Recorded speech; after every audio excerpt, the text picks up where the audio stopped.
Intercontinental Combat. This pro competition is in full swing, where the best still get to remain the best.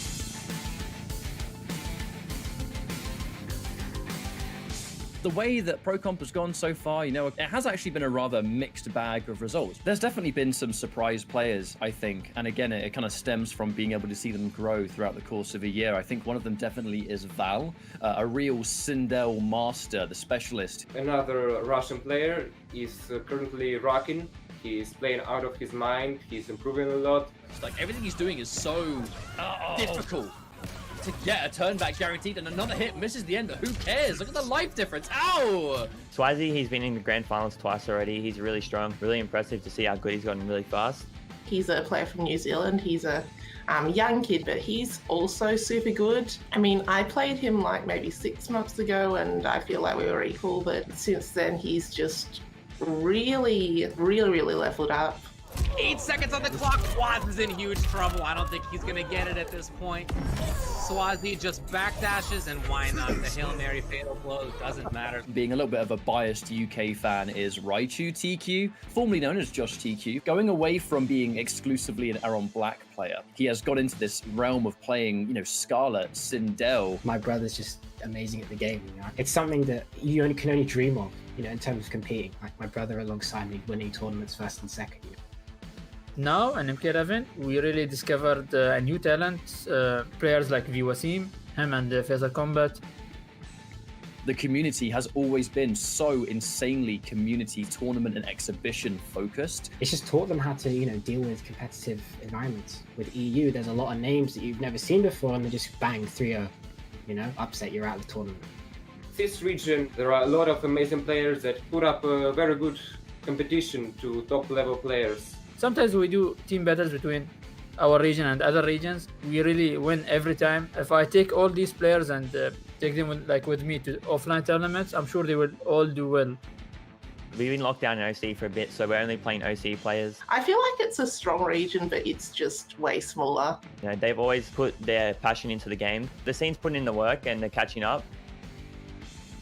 Here we are, they opened the customs. The level of play that we're seeing in the game right now with customs has really evolved pretty quickly as well. I think every character has benefited from being able to kind of take whatever move they want. Because the variation system meant that characters had weaknesses. Use a couple of key abilities together, really improve them. It's a good time to try new characters, to try new variations. And I think customs just makes it so that characters don't have weaknesses. Tournaments are the best place to be in the world, as far as I'm concerned. But we can't right now. We still don't give up. We practice online. It's been a really good experience just, having fun playing online with the stream as well. You've been able to compete every single week, and we've been able to watch so many players grow and thrive under those conditions. My dad was actually the one that got me into the competitive scene. He said that this is only the beginning of your journey. Yeah, here we are. We're growing together and trying to do our best. It's been a really positive thing for me and has really given me something to look forward to and work for. Fingers crossed that I can give you guys a lot more hype and content and, be the people's champ for a little bit longer. Let's keep killing it. Eventually offline's going to come back, so you guys know I'm going to be mopping you all offline.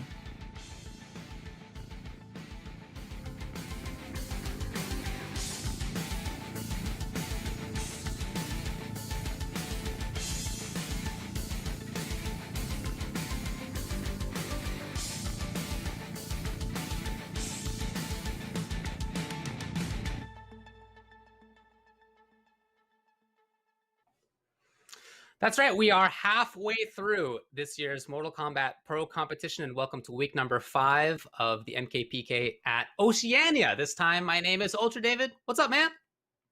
Hey, I am Wonder Chef, and hey, I'm really happy to be back again for the second month in a row. And yeah, that was actually a really nice video, everybody talking about how they all have things to look forward to right now, which is a really big deal. I mean, you and me, right before we got in here, we were just talking about, our lives at this in this pandemic, basically. And it is true, having something every week to look forward to is a really awesome thing, and including this and the other, there's multiple other tournaments. They're all run by the PS4 tournaments, but of course including this, which is the Mortal Kombat Pro Competition.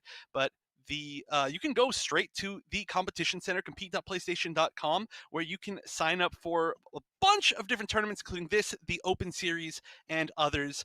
And they are for all skill levels, so please do not be afraid. And it doesn't matter if you are a scrub like me or the best in the world like Ultra David, but you can find some really nice stuff there. So go to compete.playstation.com.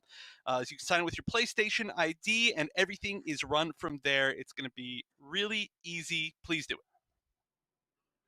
Absolutely. Before we get started, I just wanted to say that we found out earlier today that a competitor in Brazil, a 21-year-old fighting game player in Brazil named Gennaro, had passed away from COVID-19. Obviously, very young age. Was known as a strong competitor out there, and I'm sure that wasn't the most important part about him. So my hearts out to his family and friends, and I just wanted to, say to the Brazilian scene that it's a tough time that many of us are going through, and I'm sorry to hear that it's affecting them as well. Yeah, that's a gigantic shame, and it's you and I have been in the scene for such a long time, and it's weird because now we have really grown up with everybody around us, so it's weird to think of not being able to do that, and super unfortunate. But yeah, that's super sorry to hear. Sorry to hear it. Sorry to their entire scene. Yeah. So for this event, we have a really good top 8 for you all. We're down in Oceania, of course. Let's check out the bracket. We have players from both Australia and New Zealand, and we in fact have half and half. All the players you see up on top, GG, Waz, Ald, Sagat, Mojo Dojo, those are all Australian. In the losers side, we have all New Zealand. So I think it's super cool that we kind of have the both countries that are most represented in Oceania are here. Hey, it's Bella, Solar Plexus, Swazi, and Colt the Icon down there in losers. Yeah, I mean, they have definitely had some pretty good representation from both of the regions so far just in the tournament, but it looks like we're already moving into our first match of the day. So we're not going to be starting at the very top of the bracket. We're moving down one game where we are going to see Sagat take on the Mojo Dojo already off the bat, and I do think this is Mojo Dojo's first time in the top 8, right? Yeah, that's what he said to us. This is his first time in the top 8 for sure. He also wants to say, shout-outs to the carried crew. Sagat says, my top 8 match with Mojo is something I'm looking forward to, as I've never played him in a tournament situation before. So there's a bunch of new stuff going on right now.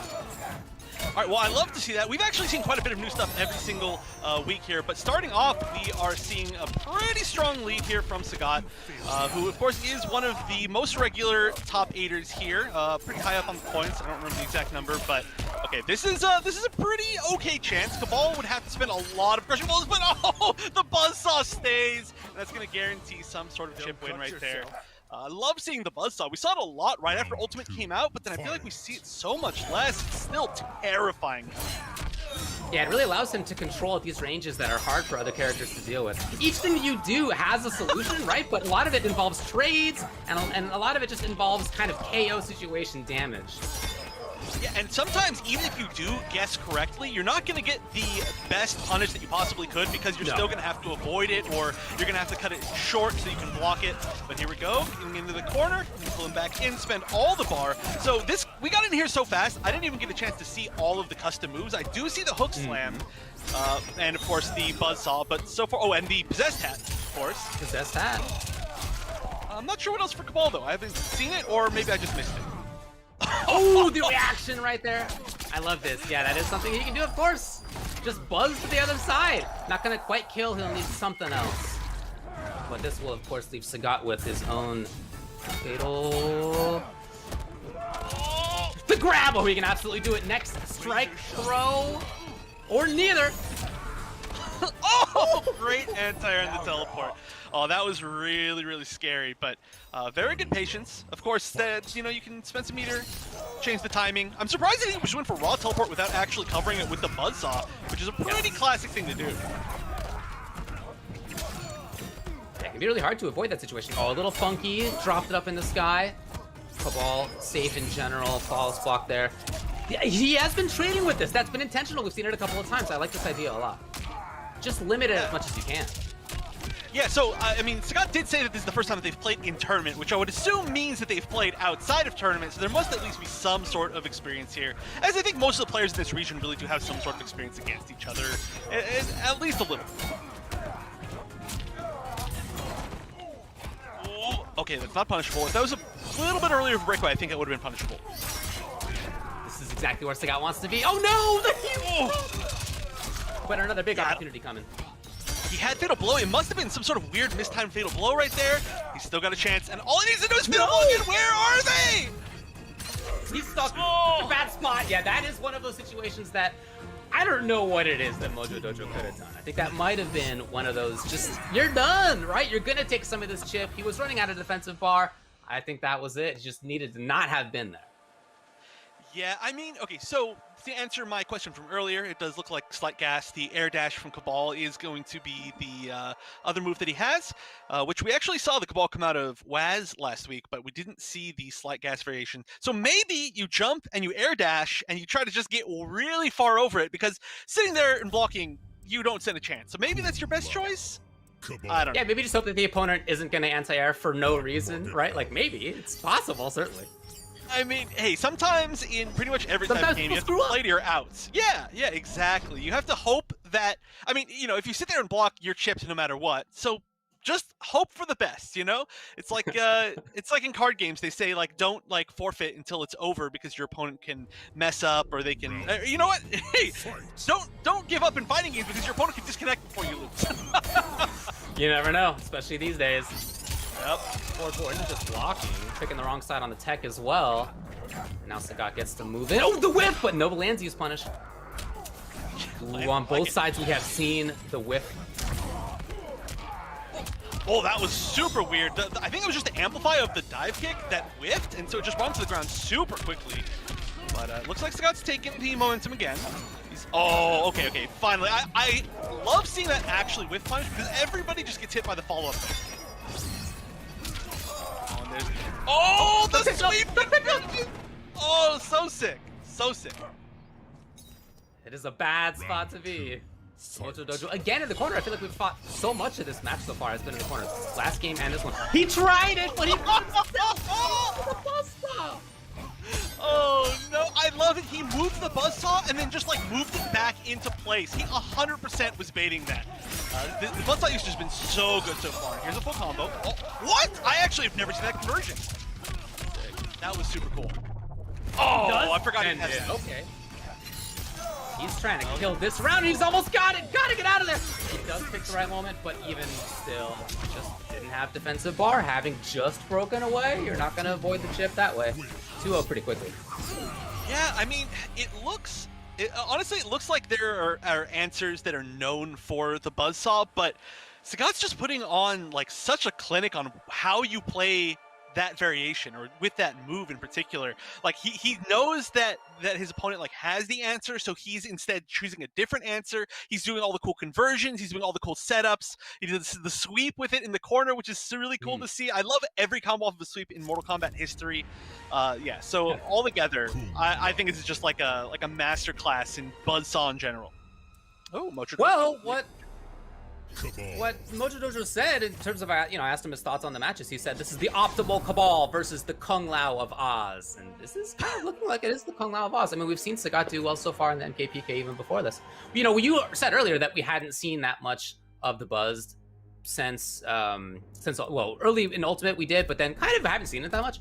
And shortly after everybody was able to play this, first of all, everybody was like, wow, that's super good. And then day 2 of that, we started to see things popping up on Twitter. Here's how you solve it. Here's the issues with it. But the thing is, as you just mentioned, that it still does also have these other sets of counterplays that you can do. Just because there are solutions doesn't mean that those are the only solutions. Those are the only things that you can solve, right? There's lots of different uses for this. Yeah, I mean, that's always the next step. Once your opponent knows how to beat your options, you know how to beat those options. And that's what we're seeing. But, all right, Mojo Dojo starting off with some pressure, which is good. So far, he hasn't... What? Okay, that was maybe a little bit out there. And he lost a lot of momentum on that. He was doing pretty good. I wonder, was that supposed to have been instant air, slight gas? Hard to know. But in any case, he's stuck right now. Again in the corner, just like in all the previous games so far. The corner has been where he's lived, even with a mobile character like Cabal. No, the drop as well. All right, he's getting another chance here with the grab. Okay, 2 grabs in a row. We got the escape failed, and Fatal Blow is available, which is, of course, always just a terrifying, stressful time when it's Cabal. 3 grabs! Cash out? Yeah, just to get the round, makes sense. Yeah, that was I mean, that was far too close to, I think, not cash out right there. But I mean, on top of that, you do get the corner, so everything there is really nice.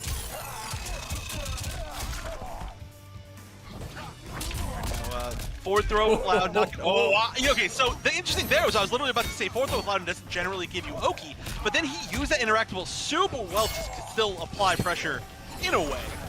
And he converted. I do feel that there are some opportunities here from Mojo Dojo. He's missed some hit confirms, he's missed some punishes here and there too. Oh, big chance!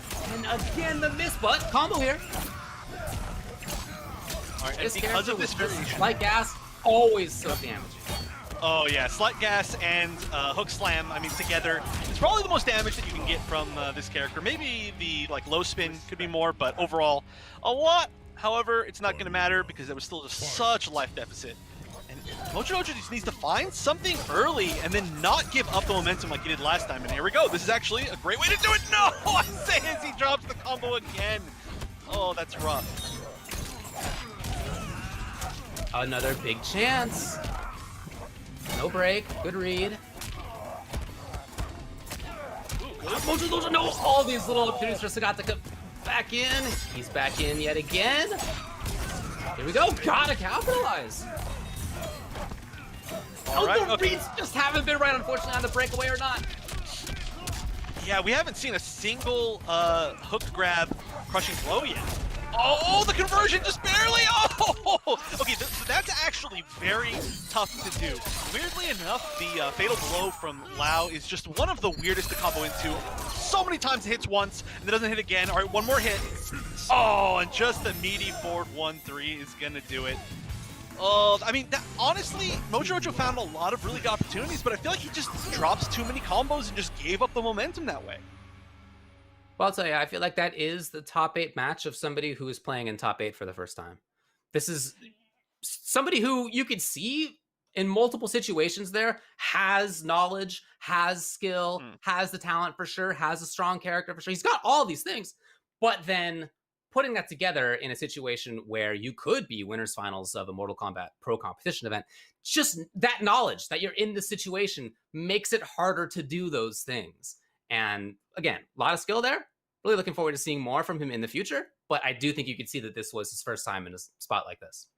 Yeah, it's definitely something that is. It's very clear if you've seen enough people that it's like their very first time. But like you said, he had a lot of moments that were extremely good. Knew a lot of really good answers for the buzzsaw, but also it's really tough against a really high pressure character in a high pressure situation, right? And Lau, especially buzzsaw Lau, that's constantly making you make reads like over and over and over, even in neutral. If he hits you with any single button, like if you block any single button, you're constantly having to make a read. So I think that's just probably like compounds the problem. And not out yet though. That was the winner's bracket, so there will still be another chance at least. That is correct. Winners finals will include Sagat 83. It will also include one of GG Waz or ALD Ald 2011. 2 players who have had a big impact so far on this year's MKPK here in Oceania. Ald, when asked for his thoughts on the matches, said, should be fun. Waz, a little bit more verbose on it. He says, I beat Ald last tournament, but he has been putting in the work. Looking forward to seeing how he has leveled up lately. And he also wanted to express his shout outs and best wishes to the Brazilian community.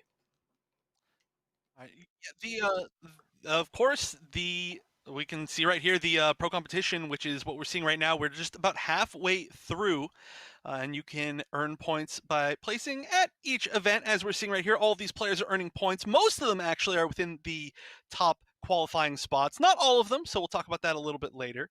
But the top 8 in points over the set of months advance to the regional finals. For Intercontinental Combat, top 16 for the North American League, and then top 8 again for League Latina. But it's so cool to see all of these different regions. And I mean, you were just saying like a shout out from an Oceania player to a South American region. I mean, that's really, really cool to see that kind of level of like connection across the entire world, very literally, right? In times where we can't be together very literally, we can still be together in spirit, which is very cool to see. I hear that. So for Waz, look, the biggest story in the Mortal Kombat Pro competition in this part of the world is Wasminator. He has been undefeated. Right? He's won every single one of them so far. As a result, he's number 1 in the points. And we have seen a bunch of different characters from him as well. Half a dozen, maybe, like a lot of different characters, including some that I'd never seen him play before, even just watching his stream casually. So he told us that he's thinking about today going with Sindel or Cassie or Cabal, but it could be anybody. I don't know. What do we got? Yeah, that's always the question. All right, so it is going to be the Sindel. And so like you were saying, there's a lot of characters that I didn't even know Waz played, including like this Sindel. And it was actually last month, it was Sindel and Cabal. And both of those characters are not easy execution characters, especially if you're using the Banshee Dash version, which it looks, okay, Air Deadly Echoes, the Bounce, Losar Screamer, and Air Banshee Dash. Okay, same as last month. And so this is a very high execution variation, but he was 100% on the combos. You know, the constant like jump loops and like Banshee Dash loops. So I'm excited to see it again. I don't know how he's so good and so consistent with so many characters, but he's a pro. He's very strong, has been for a long time. And that is a great way to start off the set. Although now the Scream Crushing Blow is gone for the rest of the set, which is pretty much one of the scariest things about Sindel, and not having that fear anymore is going to mean that Ald can pretty much at least play a little bit more fearlessly, which is what upgraded-ish Jackie wants to, of course. Yeah, whereas Waz needs to depend on having a KB for something like that, Jackie just needs to hit confirm, right? So we just saw Ald even it up in life right there. Ooh. Yeah, a bit of an unfortunate drop there right after I said Waz was super good at damage, and yeah, I thought that was going to be enough. I highly misjudged that. Okay. That's both the best bars right there, and now, you know, Waz is no longer worried as a result about the far leap. She doesn't have access to that right now, so he's just, all he needs is the chip. That said, again, all it needs was one hit, and it didn't come. Yeah, and you can totally see why this is a variation that one would pick against upgraded Jackie. A lot of the players actually in Russia chose Banshee Dash against upgraded Jackie back before Ultimate came out because it controls that entire space and it makes her play a lot more grounded. Ooh. Great timing. Out of there's Waz, but Ald still pressuring. Okay, finds it. Gotta capitalize. All right, so ending actually in a little bit less of an Oki ender and trying to go for a little bit more projectile pressure. Didn't quite work out, but it's neat to see. A lot of people just go for something that's going to give you like a strike throw mix up. Well, he's right back in very quickly. Harassing here, finds it. Yep, just completes the string. And now it's on Waz to make this comeback, which is doable. He's probably going to need to find one more hit or grab, and then he's going to be very dangerous. Yeah, of course, it's Jackie who's not going to have the most health, so you're going to do a lot of damage, especially with that fatal blow. If you connect, that should be enough. That should for sure be enough. The point blank, super slow overhead. I don't know if it was blocked low or if maybe he was just pressing a button or trying to walk back, but one way or another, that's how you find the damage. And that's part of what makes Sindel so scary, is that she's got the screen crushing blow and the fatal blow, and she's really good at converting into both of them without letting you break ever. So it just creates these situations where even if you are at that much of a life lead against Sindel, you are not safe. You're never safe really against her, even if she doesn't have a true launcher. It's cool to see this variation because even before we went live, we were talking about which variations we'd like to see more of, which moves we'd like to see more of. You specifically mentioned this. And it is, as you can see, right, it is helping to cut off Jackie's approach.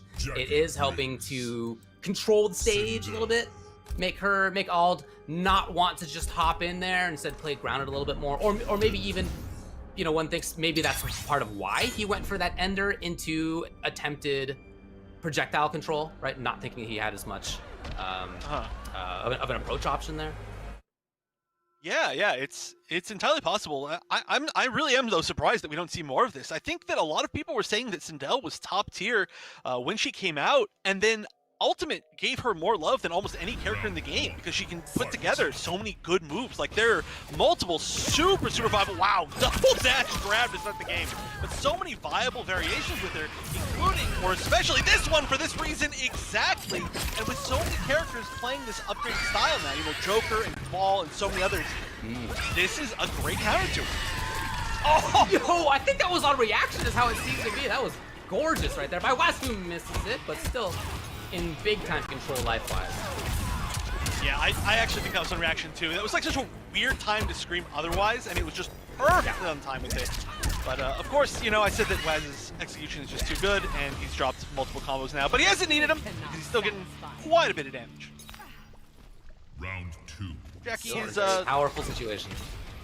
yeah, Jackie is one of those characters that does have like a little bit of a weirder hitbox to combo too, and Sindel's combos are really difficult, so I can see that coming into play. Super funky to see Waz play this kind of pressure forward movement style now and then. Yeah, he's really enforcing the grab as well as the big swinging overhead, which I think is hitting just because Ald's trying to walk out of it, is how it seems. It doesn't seem like it's really hitting because it's mixed like that. It's just Waz understanding when to chase, when to get in there. It's Wild in there now, and he cashes out on the KB from 400. Okay, taking risks. I like that. You gotta not be afraid, especially with the fact that that's really the space that Waz has been controlling, but still just needs one more hit, and again, the approach is gonna be really difficult here. Oh, but like you said, just moving forward every once in a while, knows when he can find that pressure. Didn't believe in that hit right there, and it was hard to have believed in it. Can't fault him too much, but now at least he's in. Waz playing safety first. Went for a very cheeky mix-up, but oh no, what an unfortunate way to go. Catches him with the follow-up to the cartwheel. So that's going to be a pretty quick 2-0. But yeah, I love that he went for the cheeky low mix-up. The low projectile can mix people up in certain situations. You know, you've got like, for instance, the back 3 string that ends in that plus high technically. So you try to neutral duck it, and so then you can use the low projectile there, or you mix it up with the fear of any of the overheads. So it gives you just a little bit of cheekiness when you need to close things out. But I don't think we're going to see a switch from Ald. It seems like Ald tends to really kind of commit to the Jackie. Although I think we saw maybe like a Sonya from Ald last time. Can't remember. Yeah, he said that he's thinking about playing Sonya. Yeah. When asking which characters he might pick, he did mention her, but looks like it will be Jackie yet again. It's hard to fault him too much for that, and he has gotten in there, right? He has started things off. He has had these big damage opportunities. It does seem that Waz is controlling more than Ald is able to get in, but I mean, you know the strength of Waz and how easily he inflicts his will on players. Yeah, I mean, in so many different styles too, you know, it really shines through. I think with zoners a little bit more like kind of space control characters, just because it's what he uses more. But you know, for instance, we've seen so much successful pressure this game, or this set, I mean, which is a weird thing to say when it's like mostly been him running away. Oh, there it is again. But, yeah, just like in the last game, he's dashed forward quite a bit. He's gone for grabs.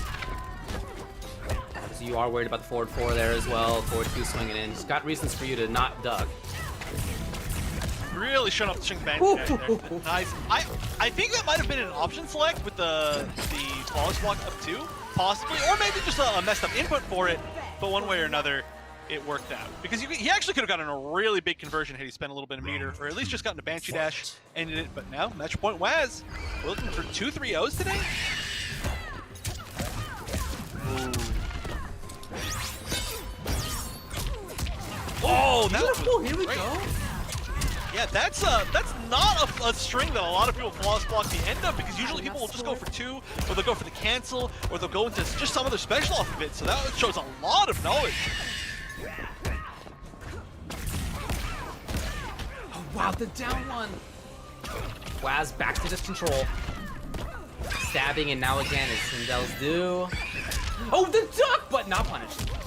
Oh, okay, and finally we see a grab neutral ducked here. The grabs have been doing so much work for Waz, but now he's in the corner. This is super scary. Oh no! Okay, still gonna get it. But had to put himself in the corner, actually. And they're not gonna walk back. Oh, it's one of those super close starts. Oh, these are so weird. Uh-oh. Yeah, and Waz immediately taking advantage. Not gonna give him that corner so lightly. Oh, he does move backwards. Ald keeping a great spot on screen. Wow, forward. A lot of weird interactions right here. Okay, he went for the 1-hit overhead. I like it. Got Waz pressuring here again. Backing off, but I was gonna say, I think that's a feign to back off. And Ald is in here. Looking for the break, none came. Waz with the great read. Yeah, it seems... Oh, okay. Catches him moving forward. That's not quite going to be enough. One hit away, but Fatal Blow is here. And that's any conversion. Any conversion here, and it's open. Oh, that should be it, and it will. I think I should be doing more than enough. And so I was answered. You know, I said, is this going to be the second 3-0? And Al said, no, definitely not today. Oh, it's not it. It's not it. How is that not it? Yeah. Okay. That almost, I want to point out, could have worked if he had been able to survive one tick of that goop, maybe two. That could have KB'd right there. And if it did, it would have gotten rid of that off the floor. And that could have been the W for West. So I like the idea, just didn't quite have enough health. Yeah, if honestly, it could have worked, like maybe even if he wasn't in the corner for that, or if just the timing was a little bit off. So yeah, good call, because past that, you're done. So there's no chance. That's one of the nicest things that Jackie got in Ultimate, is the fact that she can pretty much guarantee those wins. But all right, so Ald really looking like things are picking up for him. Looks like kind of warmed up maybe. You know, this is the first match of the day for both these players. Back to the Sindel. Yep. I mean, it looks like they're been picked. serving him well. Yeah. You can tell too that like the variation is like designed around fighting against Jackie. I don't know if I actually never seen Waz play Sindel for any other variation. I mean, this is a pretty good all-around one, but Right. I can see stuff like maybe like the low projectile, maybe being switched out, because that is pretty risky against Jackie. But this is super solid, so just stick with it. Oh, maybe not. You know, show me how you split it. Okay, and Al taking the early risk this time. So they're both switching things up big time here. Waz backing off more this time early on. Last time in fact, last two games he had dashed in. Al now finding the big moment for himself. Right here for more pressure. Good hit confirmed. That which was the big chance. Oh, was the chance. All right, no counter hit there. Oh, okay, this is going to be one hit away now. Pretty much any conversion, you can spend one bar and get that amount of damage. Just because the hair width is just a ton of damage you spend a bar. But Fatal Blow But failed. if Ald finds a hit right here, I love the back off. Still though, if Ald finds a hit, he can absolutely make it. All he needs is any string into Fatal. Oh, he tried it! And I can't believe he got hit out of it! He tried on the action Fatal Blow. I love that option, actually. It was just barely too, so that had been literally like on the last frame. Still has a chance, though. Oh. You know, it was more a play by Waz. He just was blocking it out. Look, grab him, right? Absolutely throw him rather than take the hit. Oh, wow. Super ready for that punish. You can tell that Al actually has a lot of experience against Sindel, despite how this set has been going so far. But he's got it. Oh, there it is again! Oh, that wasn't even a punish. No, it's a counter.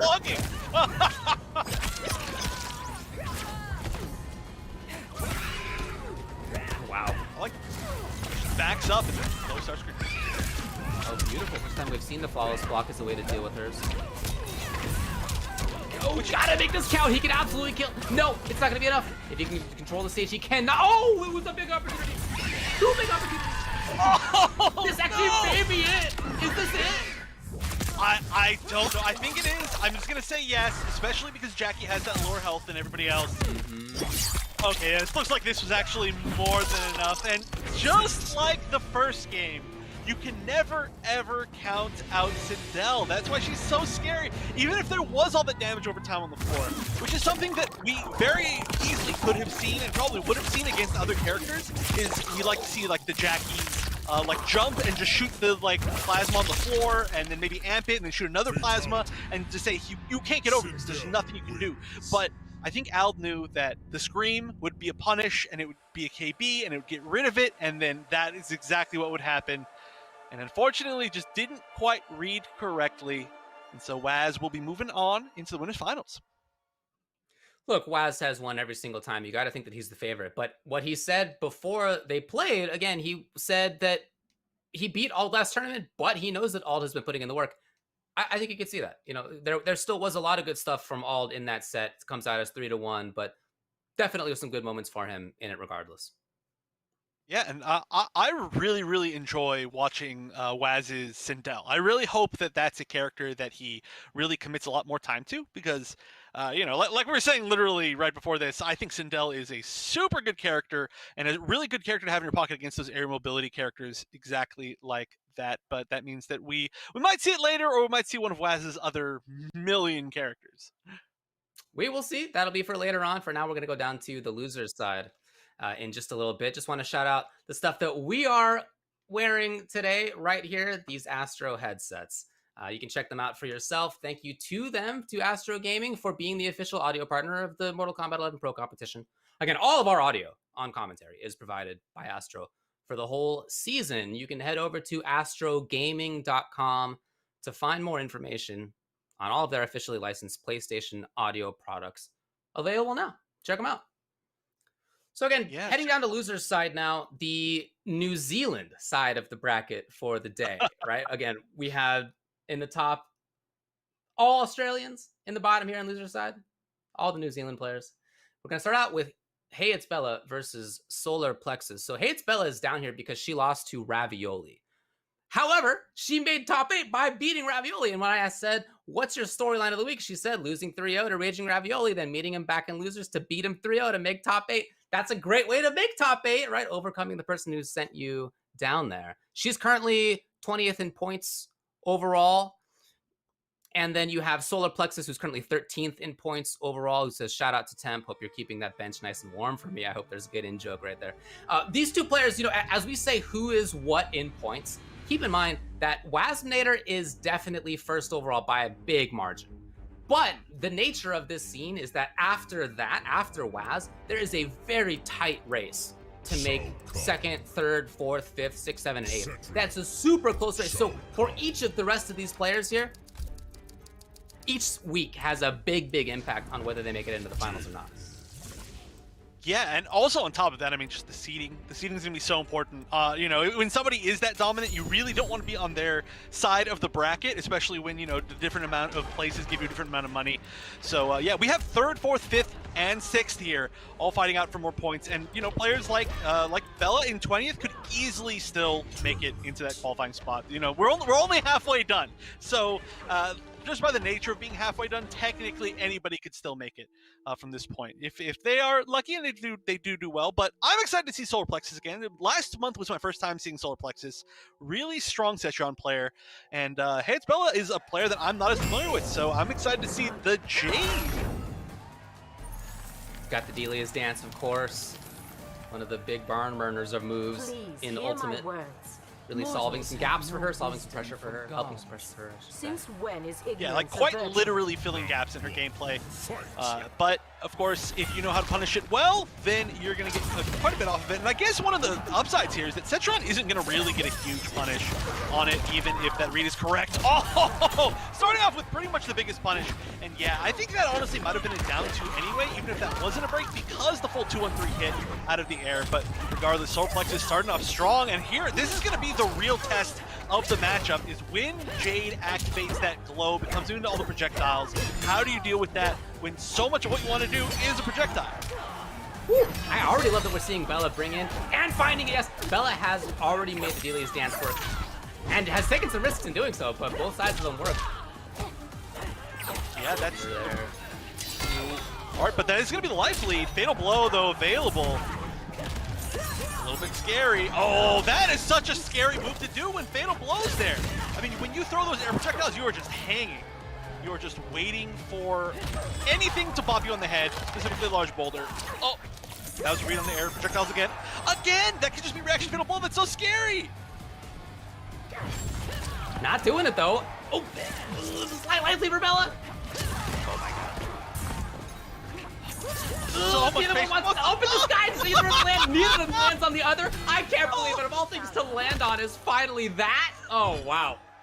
I know. Neither of them land on like the most active projectiles in the entire game, and they just land on a low projectile. Oh, no. Punish. You're not going to get a huge punish from that anyway, but could have definitely been more than that.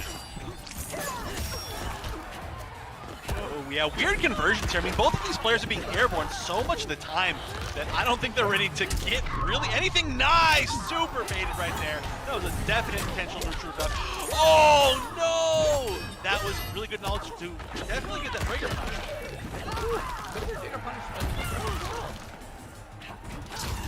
We got Solar Plexus trying to back off. Okay, it's Bella. Okay, mixing up the strings well.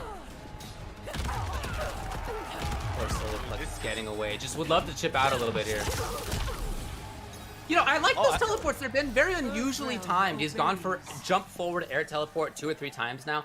Each time Bella has not been ready for it.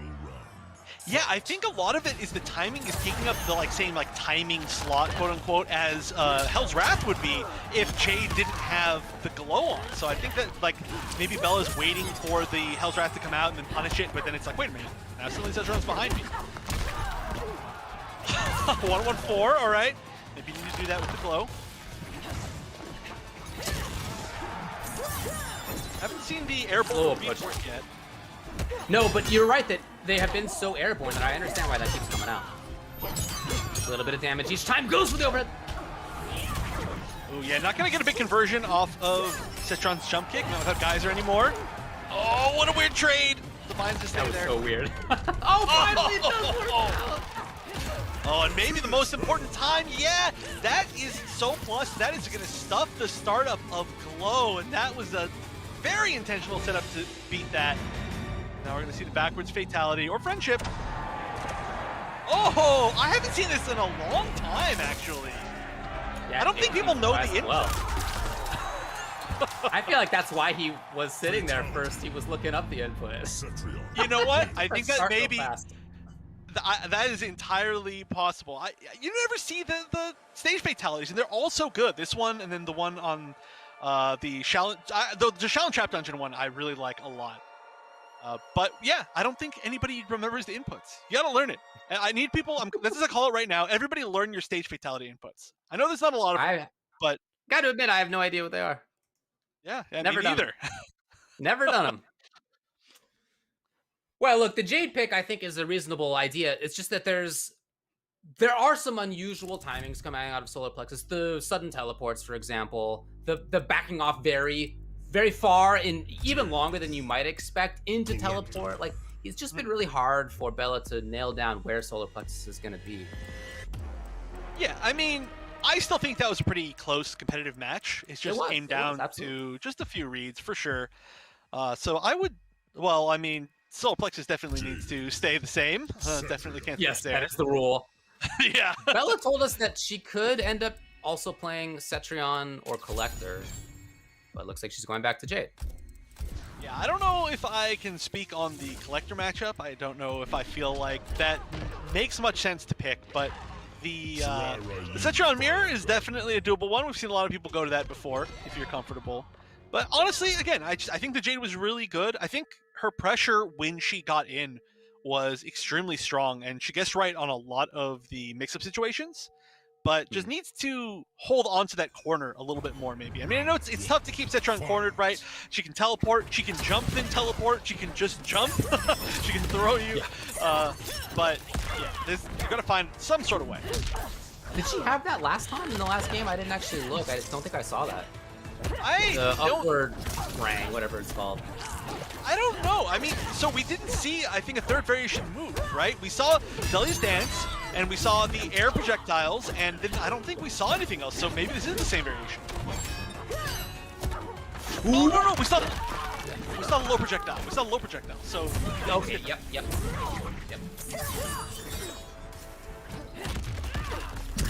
Oh, well, okay, did get the punish after all. Very nice. There is that forward teleport that clearly, again, Bella is not expecting. Yeah, it is tough. Well, with individual hits, strike throw game looking good right now. Knocked it out of the sky. Tried to pick it up. I like the idea, but no, not quite. Yeah, I mean, regardless, that did manage to get her in close. That was really cool idea. Oh, and there it is. Yeah, that was what I was saying was so scary in that first game of the set, was that if you jump and throw an air projectile, it's just time for finish. But if Solar Plexus loses this round here, it's going to be very costly. It doesn't end up happening. That is a bummer, though, for that KB to go by. Yeah, I don't know if that was like that. It might have been an unintentional hold, or maybe not. Maybe doesn't have that setting on, but yeah, that could have led to a lot more damage later. We'll see if it does though. I mean, it's still going to be a lot of damage, which is the nice thing. And it's not like you're going to miss the combo off of it like you used to when Geyser was there. Right. Oh, but here we go. Pressure beginning. Oh! You know, almost right, not quite. Well, that got to actually again. Did almost hit an art. Nice punish. I love all of these like Jade Shadow Kick punishes. Ooh. Okay, above the wall. Wow. Yeah, just barely on top of it. Stay above, as you can see. Ooh, it was close. You might have touched it anyway. Yeah, I think maybe that's the reason why it even worked. Okay, here's the glow, and ooh, that was a really nice teleport. That had to have been a read on the glow, or maybe just, I guess just a good read in general. All right, not gonna both jump over their projectiles this time. Whiff. Oh. I'd gone for grab before in that situation right there. That's what Bello was looking for yet again. Yeah, this Cetrion has such a mix of runaway, space control, which is what you're expecting more of from the character, right? But then again, these teleports. Jump forward, teleport in as soon as he saw that there was a glow, right? It is that forward movement that's really sealing a lot of this ability to stay in the middle of the stage and ability to continue to control the stage. Yeah, and unlike some other zoners, Cetrion still always is going to have some sort of options even when Jade is in glow. Like, for example, like the vines. A lot of people can react to the glow with the vines, even though they are a little bit in slow startup. Normally, people just don't even try to punish, but it's not considered projectile, so it's always going to be there. And Cetrion's normals are just so strong. I mean, her down 4, her 4-2-3, everything about her is really solid. And you can see how even when you can't zone 100% of the time, the character can still be super scary. Sub-Zero. Cetrion. Oh, yeah? Not an uncommon pick. You were saying before this stream that Sub-Zero can be pretty scary against zoners. You know, you want to throw projectiles, but he just needs to hit you with one, and then it can all be over. Yeah, it's like I don't mean to say that I think that he wins those matchups even necessarily. Yeah. It's just that you need, as Cetrion, you gotta throw projectiles. That's what you do. You have to do it. But some of those times when you do that, there is going to be a deep freeze that comes through, and that can snowball so dangerously. It's a mix-up. Yeah. Oh, that was a very quick reaction to confirm that he didn't actually get that punish, which is pretty impressive because I definitely would have just gone through with the full strength right there and been like, whoa. But yeah, great reactions from Solar Plexus, and now again pressuring, which is seeming to be a little bit of a safer option. Honestly, Solar Plexus is getting a lot more. Oh, look at that! Caught her feet. This is the start of the mix. Tried to chase, but out of there. Okay. Did she go for a second? Nope, it's not. Ooh, I like Great that. block. Oh, I love that right there. That was excellent defense into immediately turning into offense. Yeah, tricky stuff too. Oh, I like this. Just going for the 100% mix-up. Oh, I can't believe that wasn't punishable. I truly don't believe that. Available for both. Even a slide might be enough here. Oh no, why did I say it? Why? You gave voice to it right there. Oh, I know. Solar Plexus had exactly the same read and goes up to match point. But that was actually a really good also reaction from Solar Plexus to realize that the 2-on-3 crushing blow wasn't necessary right there, because it's going to be really important in this matchup is what I was about to say. But there we go, we see it. Punish as much as you can, because normally Citron's punish damage not super high. Big chance. Here for hits, Bella. Very intent on mix-ups right now. Very intent on mix-ups. 3 in a row. Big has been slide. We saw down 3 from there. Okay, out of the sky. Yeah. Not enough, I think. We need one more mix-up. Oh no conversion. All right, still get it. Yeah, that was scary, but yeah, that was a Sub-Zero round for sure. Final round. Fight. Now we see Cetrion is cornered. Well, air-to-air with jump punch. I think I've literally maybe never seen that in my entire life. With Cetrion. Back to where Solar Plexus wants to be. Okay, great patience right there. There is a second. Oh, wow. Okay, very gutsy. The range was perfect. That backed off to exactly where he wanted to be with her. A little bit delayed. If that had been slightly earlier, yes, but instead Solarplex with a huge life lead now. Yeah, this is going to be tough to come back from, but if any character in the whole game can do it, oh, well, I was about to say it's Sub-Zero, but not Sub-Zero without a head or chest or whatever's about to disappear right here. Nothing! Nothing! Don't they explode on that brutality? What? I could have swore they explode on that brutality. I don't know anything about this game, but regardless, the Sub-Zero pick, it was looking actually pretty good, you know? Like that full mix sequence in the second round there was very, very strong. Obviously, it won the round, but overall, that Cetrion looking solid. And one of my favorite things about that Cetrion is the Earthquake usage. I think it's called Earthquake, the ground pound usage. Not everybody really uses it as much as Solar Plexus. It's a strong tool that people underuse because I think it wasn't in her earlier variations that people used. It was there, but not the ones that people used. That's actually the one that I played.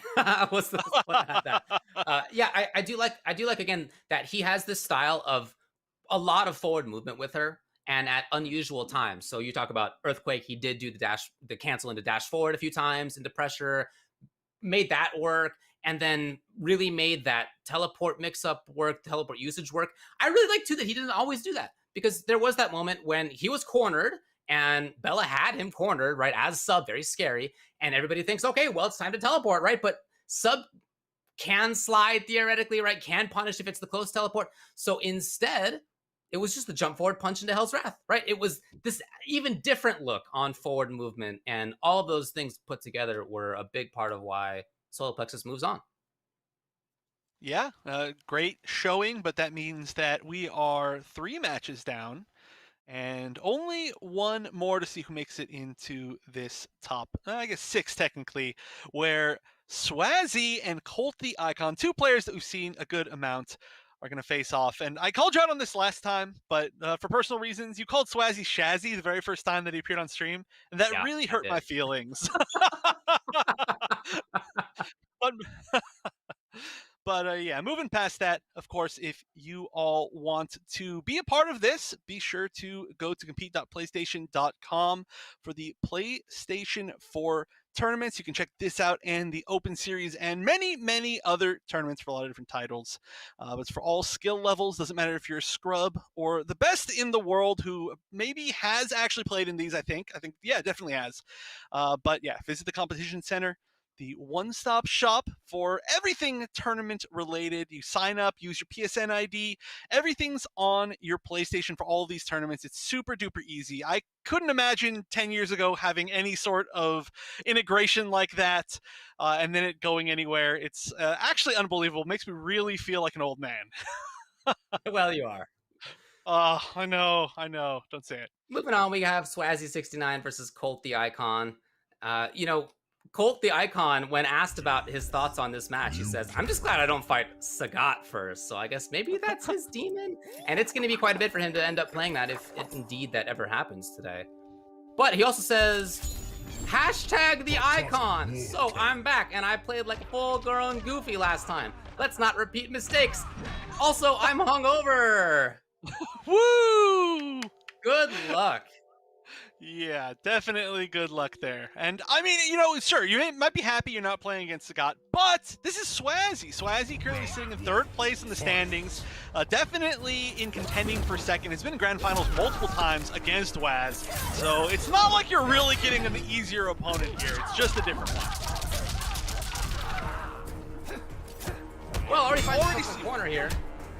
Yeah, for sure. Oh, big dog. Well capitalized. Kind of filling each other out on timings here. I mean, but these are 2 New Zealand players who I'm sure know each other well, but you can see that they're both battling for just a little bit of control here and there. Yeah, Swazzy's movement, which is always the one thing that really stands out about him for me, is really coming into play here. It's why I think he plays characters like Liu Kang, like Johnny Cage. Oh, I didn't even realize he had that locked and loaded. He had just gotten that. It was literally the previous knockdown, and yeah, guarantee the round, he goes for it. Yeah. Oh, just a little bit. I think he thought he was going to be able to whiff punish that, but that is the long arm of the law. I need to save that joke for Robocop, but Now the corner conditions have changed, and you can tell just how important. Ooh. Yeah, Kompetition still controlling things here. This is an extended series. This is just like two players taking turns having fun outside of the corner, basically. Oh no, yeah. Wow, what a hard read. You have Julia's dance. Okay. Well, Kompetition ends up taking it. Bit of a risky play at the end of that round, but still you can see by the life bar, dominant performance.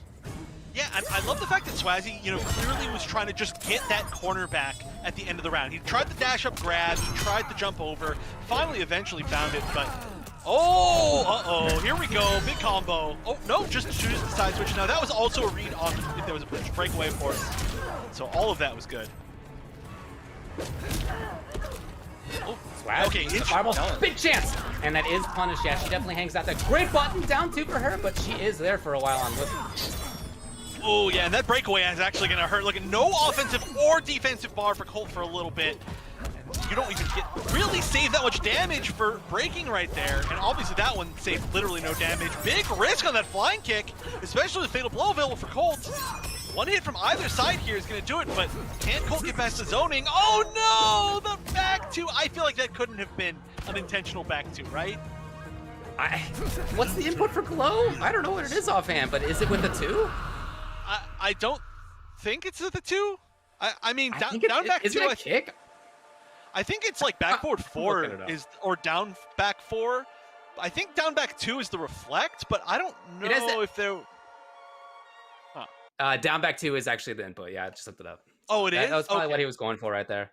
And yeah, okay. Unfortunately, didn't work. Well, I mean, who knows? I've never played Jade in my life, but I did look it up there. It's a weird time to press back 2. Right?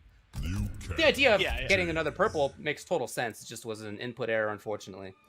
For both players, it was a very swing-heavy kind of game. Colt totally controlled that second round. Swazzy totally controlled the first round. They both showed that they're absolutely capable of taking this. Yeah, this is going to be, I think, a high-pressure, high-momentum matchup.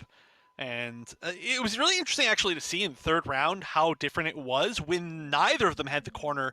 They both just were like, yeah, you know what, space is cool. Space is cool also. I don't really need this pressure. But I think if any of them do get to the corner, that's going to decide the whole thing. Movement. Look at it. Smooth. Ooh, I love it. That was a very cute little unusual timing. This is such, in a weird way, these characters are so similar. Uh-oh, here we go. No Oki. Classic input error with no defensive bars. Colt as he now is just getting pummeled. Yes, great reactions. Oh, that was a bait to test if his reaction was a Twitch reaction or if it was actually to the glow. That would have been amazing if he'd actually flied through there. But, I was talking about the corner earlier. Oh, nice! What an easy way to side switch if you can make that super unsafe read. This time, no. Swazzy immediately putting it into that. He's gonna capitalize big time. Yeah, no sense in trying to break there. That was 346. Yeah, if there was a break there, it wouldn't have killed, but it would have been pretty much a guaranteed chip situation right afterwards. Yeah. Still get Oki. So smart to just let that go. But yeah, these characters are very similar in a way. Oh, okay, this is big. Never gonna let me finish that thought because you guys are gonna keep hitting crushing blows. But they have this like weird gap pressure that they fill with unsafe-ish moves, which is pretty neat. I mean, Dudley's dance safe with spin far, but yeah, it's neat to see how close this like mirror of styles is. All right, we need to see this pressure go the distance. I say as it doesn't. Well, very often in that game right there, there were attempts by Colt to vary up the pressure timings. He got away with it once, and that was cool. But after that, Swazzy pressed buttons 3 or 4 times in ways that completely interrupted that, immediately took his turn back, or just straight up got a hit confirm. And so Swazzy's attempted pressure, right, these moments where he could have found something, were almost all, by the end of that, capitalized on by Swazzy instead. Yeah, it's. I mean, like I said, they're similar characters, but also Liu Kang has been known as a super strong character for the fact that his buttons are so good in that range that he wants to play at. And Jade, while she does have, she can like down one. She doesn't really have really good mids otherwise. So you have to like make the kind of like low poke, slower mid read with Jade, while Liu Kang is just like 4-4 or like back one or really whatever he wants to do. And once you start respecting those, he starts throwing out the jabs. Or there's just so many different options. So definitely could see how there could be a little bit of an edge up in those closest range situations. But if we see Jade play maybe more of that back two range, then that's where she's going to shine. Well, that's been hard to get to, it feels like, because Swazi has been moving around really well. And not just moving around, but finding really, really good moments to bring out the projectile as well. That's done a lot of the work for him. Yeah, which is a thing that it's hard to try to figure out the perfect timing for against a character like Jade, who is going to have the glow off the nice! That had to have been a read. I think that was a little bit too fast to be a reaction. Or Swazi is just a god. Maybe he's a genius. He tried it right there for sure, for sure. Yeah, okay. Yeah, maybe it is reaction. I mean, definitely had a really fast reaction to the glow earlier in the set. Oh no. Oh no! Can you react to your internet dropping out is the question. And I don't think even Swazi is fast enough for that. But we do have to find out if that was on their side or on our side. We'll find out for you on that, because it can be the case that the observer drops out and then it just says that somebody else left, right? You don't know. We'll see. Yeah. We'll see. Yeah, as usual. Last month we had some connection issues also, so maybe it's just a little bit of a curse, but it's gonna happen, especially when you're playing cross region. It's sort of like cross region within their region, and we'll see what happens with it. But one way or another, we're still pretty early in the set. At least it's not going to be super anticlimactic, which has definitely happened before, where you're like, oh, who's gonna win? And then somebody's internet drops out, and you're like, oh, that's how they win. That's unfortunate. At the very minimum, this is going to go to like a 2-0 or a 1-1, which seems maybe a little bit more likely. But again, who knows? And there's still going to be more of a set to play out. I still think this set is looking really close. So we may just reset that one rather than, because it was very early, rather than giving it as a game. We'll see what they end up doing on the back end here. I think it's 2-0, right? Yes. Yeah. So this is. Oh wait, yeah. Game. You're right. But you are right. Yeah. As well, that Swazi is the one who dropped. Okay. So we got people working on the back end here. Yeah. Well, it happens. It definitely happens. Yeah, this is so much of a classic nowadays. I feel like with all of these online tournaments. I mean, that's the thing about there's so many online tournaments available for everybody that they're just by like that, the nature of that number increasing, the nature of this happening eventually increases, and it's just something we've all learned to live with. We gotta find some like backup plan that's like a universal backup plan for when all of these matchups drop out, because it happens like once. I mean, it's got to be more than once a week overall, right? There's so many tournaments. It's literally like there's a tournament every day of the week now for Mortal Kombat. It feels like it's too many for me to keep track of. Full honesty, I'm working, I'm sleeping, ideally. Yeah, you got to do other stuff too. But it's true that there's a lot of really great Mortal Kombat action, and it's a bummer that we are in this world where we can't do things offline. Well, maybe not the New Zealanders so much, maybe not the Australians so much, but definitely we are in that world still. It's a bummer, yes, but also the upside of it, to the extent that there are any, is that we have so many online events as a result, way more than we had before. It's not a new idea, right? They have existed, especially since the scene has had good netcode for the last few games.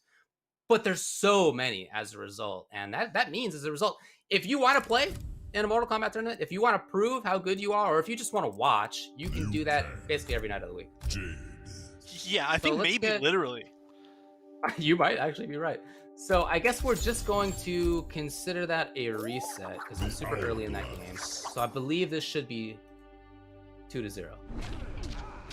All right. Well, one way or another, at the very minimum, Swazzy's going to need one more to win, and then we'll see what happens past that. But that can really throw a wrench in people's momentum, you know? Like, especially if you're the one who disconnects and gets a loss for it after you were winning, you might kind of take a minute again at least to kind of get your I don't know, your mind back in the right place. Wait, forward 3. That might have been an attempt to be a flying kick. Makes sense to me. Backing off. And now Colt with the purple stuff can play more of a footsie range. I really like that Swazzy backed off there, knowing that he wasn't able to just play at the fireball range. Ooh, something against the pressure. Oh, that's so awkward. That's really rough because that's a punish even if you don't have to break away. It's very similar to a breakaway punish, but you just get it for free, which is sad. Never a free purple stuff in this matchup by Swazzy, I'll tell you that. I feel like he's punished so many of them so far. Yes. Even shift. What a duck! Just in case. And now if he finds one more hit, if it's the right hit. Oh, if it's we the right maybe hit. could have robbed someone. Oh no, he had the chance again. You're tense. I'm calm. What a comeback by Swazzy to put himself at match point. Or die. Oh, It all that started was with so that scary. brave duck. Fight. He put duck Yeah. into the eye back too and got the rest of the punish. Dude. Yeah, that was just 100% right reads all in a row. There was really no like dishonest way to do that. That just had to be the correct guess over and over and over. But, you know, talking about momentum, that's definitely going to be good for Swazzy. And here we go. Big corner. Oh, okay, I was about to say big corner combo, but still big corner pressure. That's a good way to find out. Hey, button out of Colty Icon. Love to get out of the corner. I don't know if he'll get the chance. Oh, punish! Ooh. Well, for the throw. Does he have KB? No. What a read! Oh! Swazzy with going up into the sky for the air fireball. That was gorgeous. Yeah, that was some of the best flying kick usage that I think I've ever seen from Liu Kang throughout that set. Just the reactions were unbelievable. It was literally like I said, like, I don't think that's a real reaction. I think he just made the right read. That's right. And then immediately he like showed us like, no, these are just all a bunch of reactions. Even like playing online, just too powerful, I guess. I don't know. I don't even know. You got to use who has the fastest like big far punish like that. Like who would be even better? Maybe flying kick's the best because it takes you airborne. One way or another. Get over stuff with it, yeah. Yeah, which is actually he did a lot for that low projectile. So maybe this is the best. Yeah. Regardless, Swazzy's showing why he's ranked third and very likely going to be ranked second. I think at the end of this. Unfortunately, iScorpion not iScorpion. Sorry, the other Scorpion name. Unfortunately, Wi-Fi Scorpion. Yeah. Super close names. Both really high It's true, yeah. players in their regions. But Wi-Fi Scorpion didn't make it unfortunately this week. So might be giving up that second place spot. I don't know how far he could go because, like I said, third, fourth, fifth, and sixth, they're all here. They're all looking for those points. We'll see. Yeah, because Waz is so far ahead. Everybody else, again, they're battling for this very, very closely packed little box of players in the points. But here's how it looks right now for the bracket. Coming up in a little bit, we'll have the Mojo Dojo versus Solar Plexus and Ald versus Swazzy. So we're starting to get some international matchups there between Australia and New Zealand. And keep in mind, we're still waiting for winners finals for GG Waz versus Sagat 83. Yeah, that is a bit of a classic matchup. But remember, there is some sweet merch that you can buy to represent your realm, as they say. You can go here, the website, amazon.com/Mortal Kombat. There is a ton of different customizable options, and you can get some really cool characters like Melina, who we definitely see a whole lot on the Pro Competition. That's a lie. I just want to see some more of her, even though a bunch of people asked for her. But we do see these other characters quite a bit, and like I said, you can customize it to whatever you want, to your region, and you can really represent your region once we can all get back out there and we can actually see what clothes everybody else is wearing instead of just assuming. But, coming up in just a little bit, we're going to have the next round of losers. Stick around for that.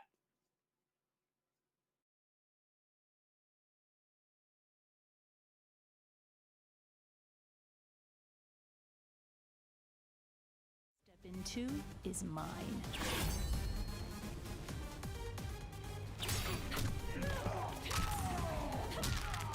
of the line. Then this fight is now personal.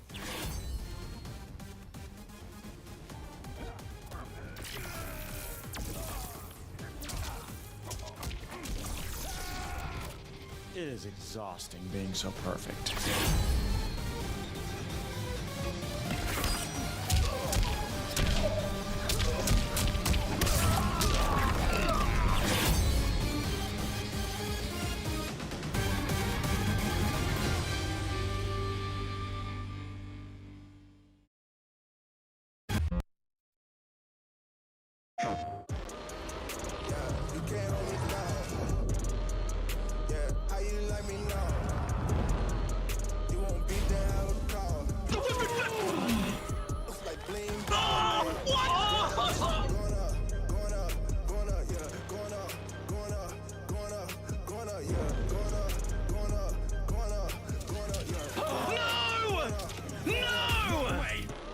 Jokes, no gimmicks, just combat.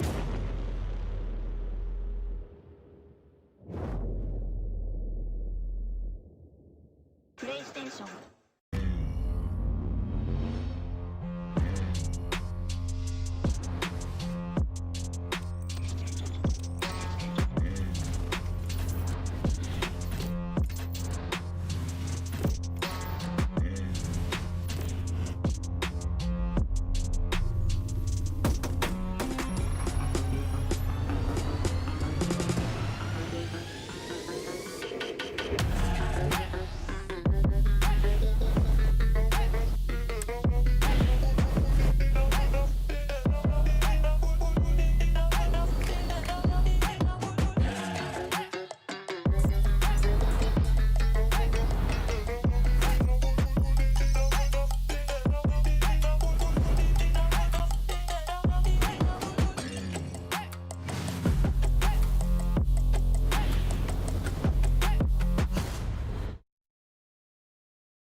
Hey guys, Ketchup and Mustard here, and it's time to test your might in the Mortal Kombat 11 Open Series. Ready to rumble? Power on your PlayStation and head to the Events app, filter by type, and select a convenient date and time. Boot up MK11 and locate the PS4 Tournaments menu option. Click it to visit a familiar place, the Console Events tab. Sign up and prepare to play. Once registered, you can view your tournament details and check-in time. A notification will remind you to tighten your black belt and get over here for your match. Continue combat in the open qualifiers to close in on the competition. Thank you for watching, and we'll see you in the tournaments.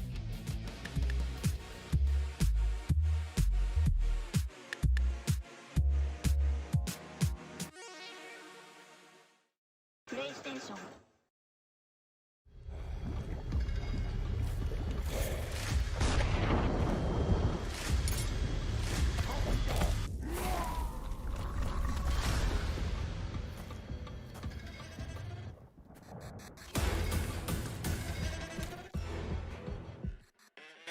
Who are you? I'm your worst nightmare.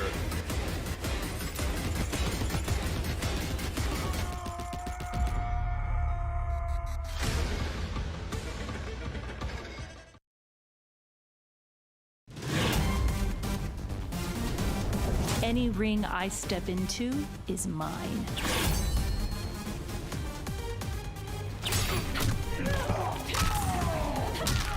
End of the line. Then this fight is now personal.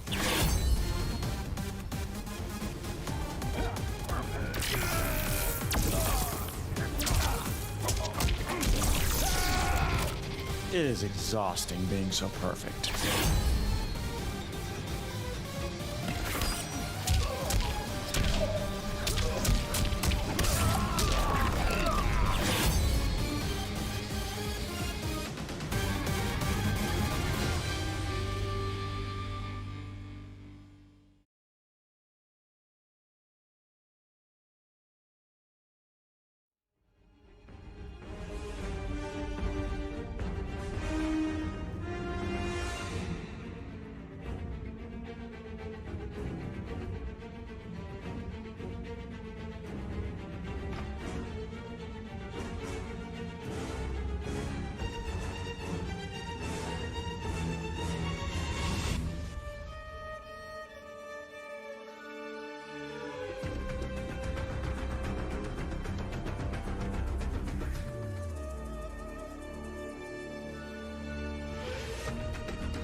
Hello, everyone, and welcome back. We are about halfway done. We're here with the Mortal Kombat Pro Competition Intercontinental Combat for the Oceania region. I'm Wonder Chef, and joined by the great David. We actually haven't been together for quite a while. It's true, you and I have not been together for quite a while, but I'm glad to be back together with you for this, as well as for the MKPK in general, which, by the way, is brought to you by PlayStation 4. Check out the PS4 Tournament Open Series, as well as other stuff. There are weekly competitions for all skill levels. You can compete against your friends and your rivals for unique rewards. Visit the PlayStation 4 Competition Center. That's at compete.playstation.com. It's one destination that has Mortal Kombat content, giving an inside look at how top players play, as well as tips and tricks for players of all skill levels. All you got to do is head to compete.playstation.com and sign in with your PSN ID. You can easily see a list of what's going on. And let's show you what's going on in this tournament right now as we head over to the bracket, just to give you a little reminder about where we are. Yeah, like I said, just getting to about halfway done here. We've got 6 players left. We're sitting with Waz and Sagat in the winners finals. It's a pretty classic matchup for the region. And then down in losers, the Mojo Dojo and Solar Plexus will be battling it out to take on the winner of Ald and Swazi, which is actually a really high-profile match to be happening this early in losers. But it just goes to show that this region has a lot of really close players to each other, skill level-wise. That's true. Yeah, it's one of my favorite parts about watching this region, is seeing that there are lots of players who are certainly on the come up / are already good and are very closely in skill level with each other. So the Mojo Dojo versus Solar Plexus. Look, the thing that jumps out to me in thinking about this matchup is how Mojo Dojo played when we saw him in top 8 winners side, where he lost to Sagat, but in doing so had some good moments. It was just that this was his first time in top 8. Sometimes when that happens, people have nerves and it doesn't quite go as well as they're capable of. So now in loser side, having had one set under his belt, I hope that he'll feel a little bit freer and less concerned to make those kinds of errors. Well, already making a very big change. We're no longer seeing that Cabal, which is interesting. I would assume that Cabal would work pretty well against this Cetron, but what do I know? We are instead going to see the Shang Tsung. So we saw some good stuff from the Cabal. The Shang Tsung got the Shake, got the Force Lift, and the Explosive Corpses. All right, we don't see Explosive Corpses that much. No. They made that do less damage. And yeah, I haven't seen it in some time. Still, Just still pretty neat tool, especially if you're going to be getting some conversions with it raw, which I could see definitely happening a lot in this matchup, but we'll see. Show me something cool. Ooh, all right. I'm all for seeing new ideas, I'll tell you that. Oh, Solar Plexus. Again, it was that forward movement from this Cetrion that last time was so impressive. Yeah, this is a very pressure-oriented matchup so far. You're like, hey, Cetrion's zone, right? Like, no, Cetrion plays like Johnny Cage. But the Shake is going to make... Oh. She can do it.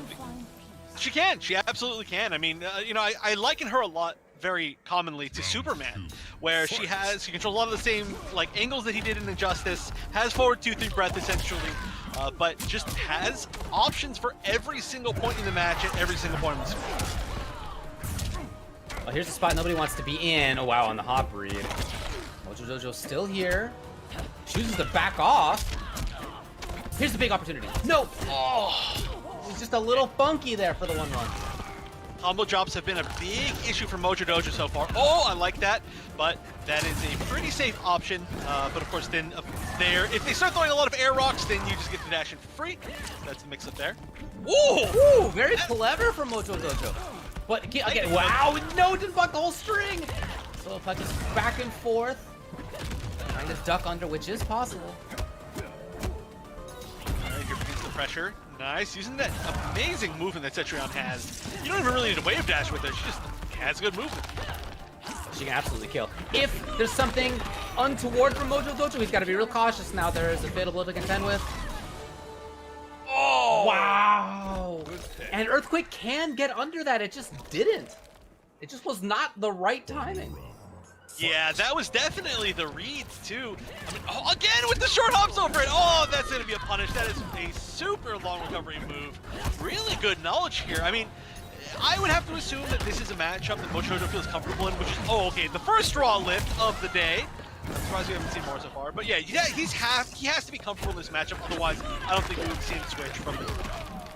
Right. Wow. Right? Very offensive. If she wants to be, yeah. Do whatever you want all the time. All right, Shake there hasn't have worked been yet. no shakes. I was just gonna say, yeah. And that's on Solar Plexus to really be mixing up these projectiles well. He has done that. Yeah. Oh no! Finally, one of them is gonna connect, and the meaty, which the Shake wouldn't have been able to beat. And now, how are you gonna get past this? It's gonna have to be a really good read.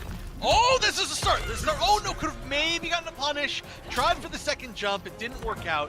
That was actually way closer than it looked though at the end. I think if that forward, like maybe it was like a forward 2 that punished into the lift, then it would have been Oki into one more mix-up into potentially death. But overall, yeah, this is a matchup that seems like also on the other side, Solar Plexus is extremely comfortable with.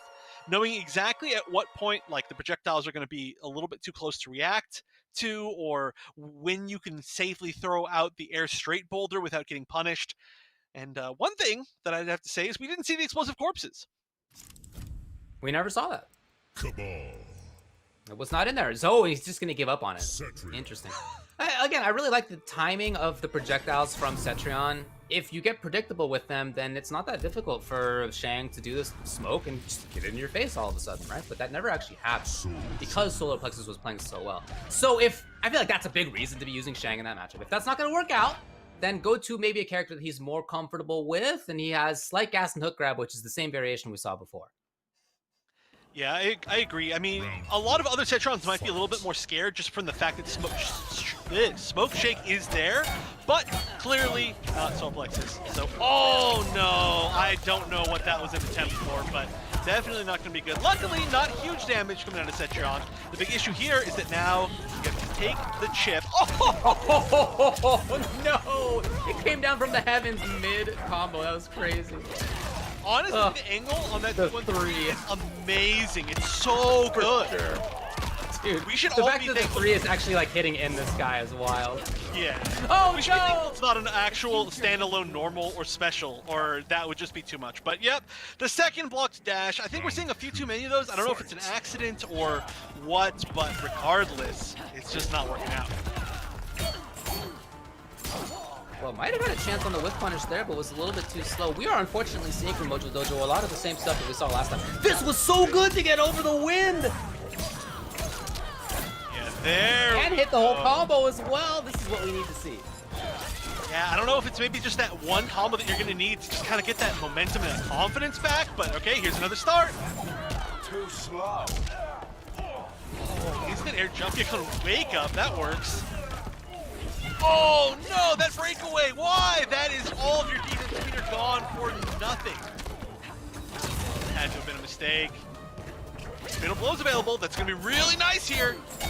No button in the sky after Slight Gas. Oh, huge read! It's not over, hold on a second, now it is. Solar Plexus ends up doing it. Again, I do feel like we are seeing some similar problems for Mojo Dojo as the first time we saw him. There's continuing to be really good stuff, continuing to be very knowledgeable play, and then errors in execution, misidentifying hit confirms, not identifying hit confirms. That side of things has not been up to where it needs to be, unfortunately. Yeah, and I mean, just the fact that they got to the top 8 in the winner's side shows that they're a strong player, but, you know, it very much could be nerves. You know, you said that if somebody's first top 8, then we see sometimes combo drops or, you know, a little bit like weird play, but honestly, even if it's somebody's 100th top 8, it's still a high level of nerves, you know, and I've seen people not able to deal with that in that situation. So this could be this. We've seen so many good things. We've seen so many good things, and then we've seen like raw nomad dashes. So just needs to just play half of that game, just the good half. It sounds easy. Okay. Yeah. That happened. No problem. No problem. No, really though, I know you are too. We're both seeing a lot of very impressive stuff in Mojo Dojo's game. It's just not quite up to where it needs to be for some parts of this. Well, it's going to need to be this game that he turns into a victory, and then 3 more later if he's not going to be sent out of this thing's match game for Solar Plexus. Well, starting off with a good read. That is a tool that's very good against the barrier, but that is not how you want to start this. And again, the raw nomad dash. It's a little bit too much of a risk, I think. Especially, okay, I say as he hits it, but especially when you're using Slight Gas, the only big read there is that they're going to be doing straight air pulls. And aside from that, there's really no reason, I think, to do quite such a big risk. Out. Well, the defensive bar's all gone. Solar Plexus at match point. It's looking pretty rough right now for Mojo Dojo. Yeah, I mean, there were some really good reads in there, but again, it's just a few too many times getting caught, being a little bit unsafe. So the chance is still there, but let's see how he approaches it. Potentially. There we go. Yes. And Oki as well afterward. Nice. I like that. Was very upgraded Jackie Oki. Oh no, again a grab. So many grabs out from Solar Plexus in general today. Okay, the raw nomad dash is gonna work. 8 times the charm. But actually that go-to defensive option, wake up, forward jump, kick, has worked like 5 times for Solar Plexus, something like that. Oh, he actually evaded it! And no, it put him down! Ultra could have taken the round. Instead, he's gonna still need to struggle for it. He needs to find one more hit or grab. And fight him. Give it back. And it hits! Oh no! Solar Plexus still alive. Mojo Dojo's still alive. But one more hit, one more grab. Either way, either side. 3 for 3. Oh no, not chip yet. Oh, it gets back.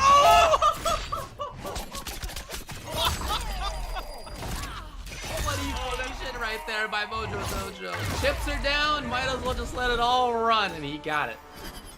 I mean, at that point, whatever you can do, do it because that was your lifeline. And all right, there we go. Both, I mean, Fatal Blow's gone for Solar Plexus too, so that's actually a really, really big win. I think all the Crushing Blow's gone now. Maybe 2 and 3 wasn't the easiest round. Oh, it was that lack of hit confirm again for Mojo Dojo as he continues to do cool stuff, but just not getting those moments that he could be getting again. Maybe expecting a breakaway there. Maybe, but then at least you could just do down back 4 again. It's all those air to airs. Each one of those can be a tremendous amount of damage. That's true. I like that. I like the use of the air saw. That's something we haven't seen quite enough, I think, this set. Oh, punish? No, a little bit too slow.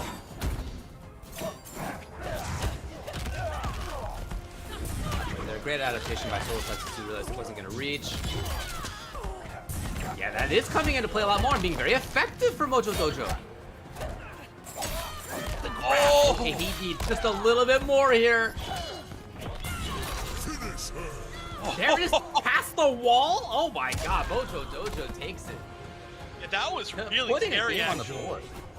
Absolutely, right? Yeah, if that was just a little bit or like later, I guess, on the natural barrier, that could have been the crushing blow, and then that could have just been it. So definitely made the right read, but just expected, I think, the saw to come out a little bit earlier. But yeah, game on the board, and I mean, there's so many hits. Just one of the biggest things is just no conversions, especially from doing slight gas into jump 2 is an air-to-air, which is going to happen a lot in this matchup, and it has happened a lot, but we've seen full conversions maybe like one time. Cetrion, Cabal. Well, that's his first game in this top 8. You know, he got sent out to loser side 3-0 by Sagat. So I'm happy for Mojo Dojo that he gets a win under his belt, and I hope, because again, we continue to see strong stuff, that he can build on that and do well throughout this set. Yeah, I mean, I think we've seen, especially there was that one combo where he like ended it perfectly. It was a tough conversion. He ended in the really cool instant slight gas jump over into jump 2. All of that was really cool, very practiced, and you could tell is that was really nice. Didn't expect it, I think, to hit in that direction, but already starting off really strong. Looking fantastic. Well, the drop, and unfortunately going to get punished on the counter hit for it. That's just like that, Solar Plexus with control of the stage. Oh, or not. Hold on a second. No need for the bounce, unfortunately, from Mojo Dojo. Yeah, but just the life lead is going to be really important here. Oh, good use of the body. Oh, no, what? So many risks here with the raw attachment, especially when you have a life lead. It's a little bit unnecessary. It isn't going to matter. It takes another round, but I do really like the usage of straight saw from the ground, which is a really good check. And we see a lot of characters with those straight projectiles. Check sets on every once in a while. Seems like it's working out for Mojo Dojo. Lovely jump away right there. Mojo Dojo, you know, he is being more active as well. A little bit of patience. Oh, what a call out! Oh, and the full thing.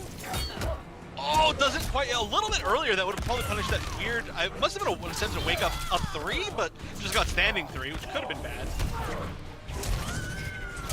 Again, counter it said. And I don't think there's been a breakaway, by the way.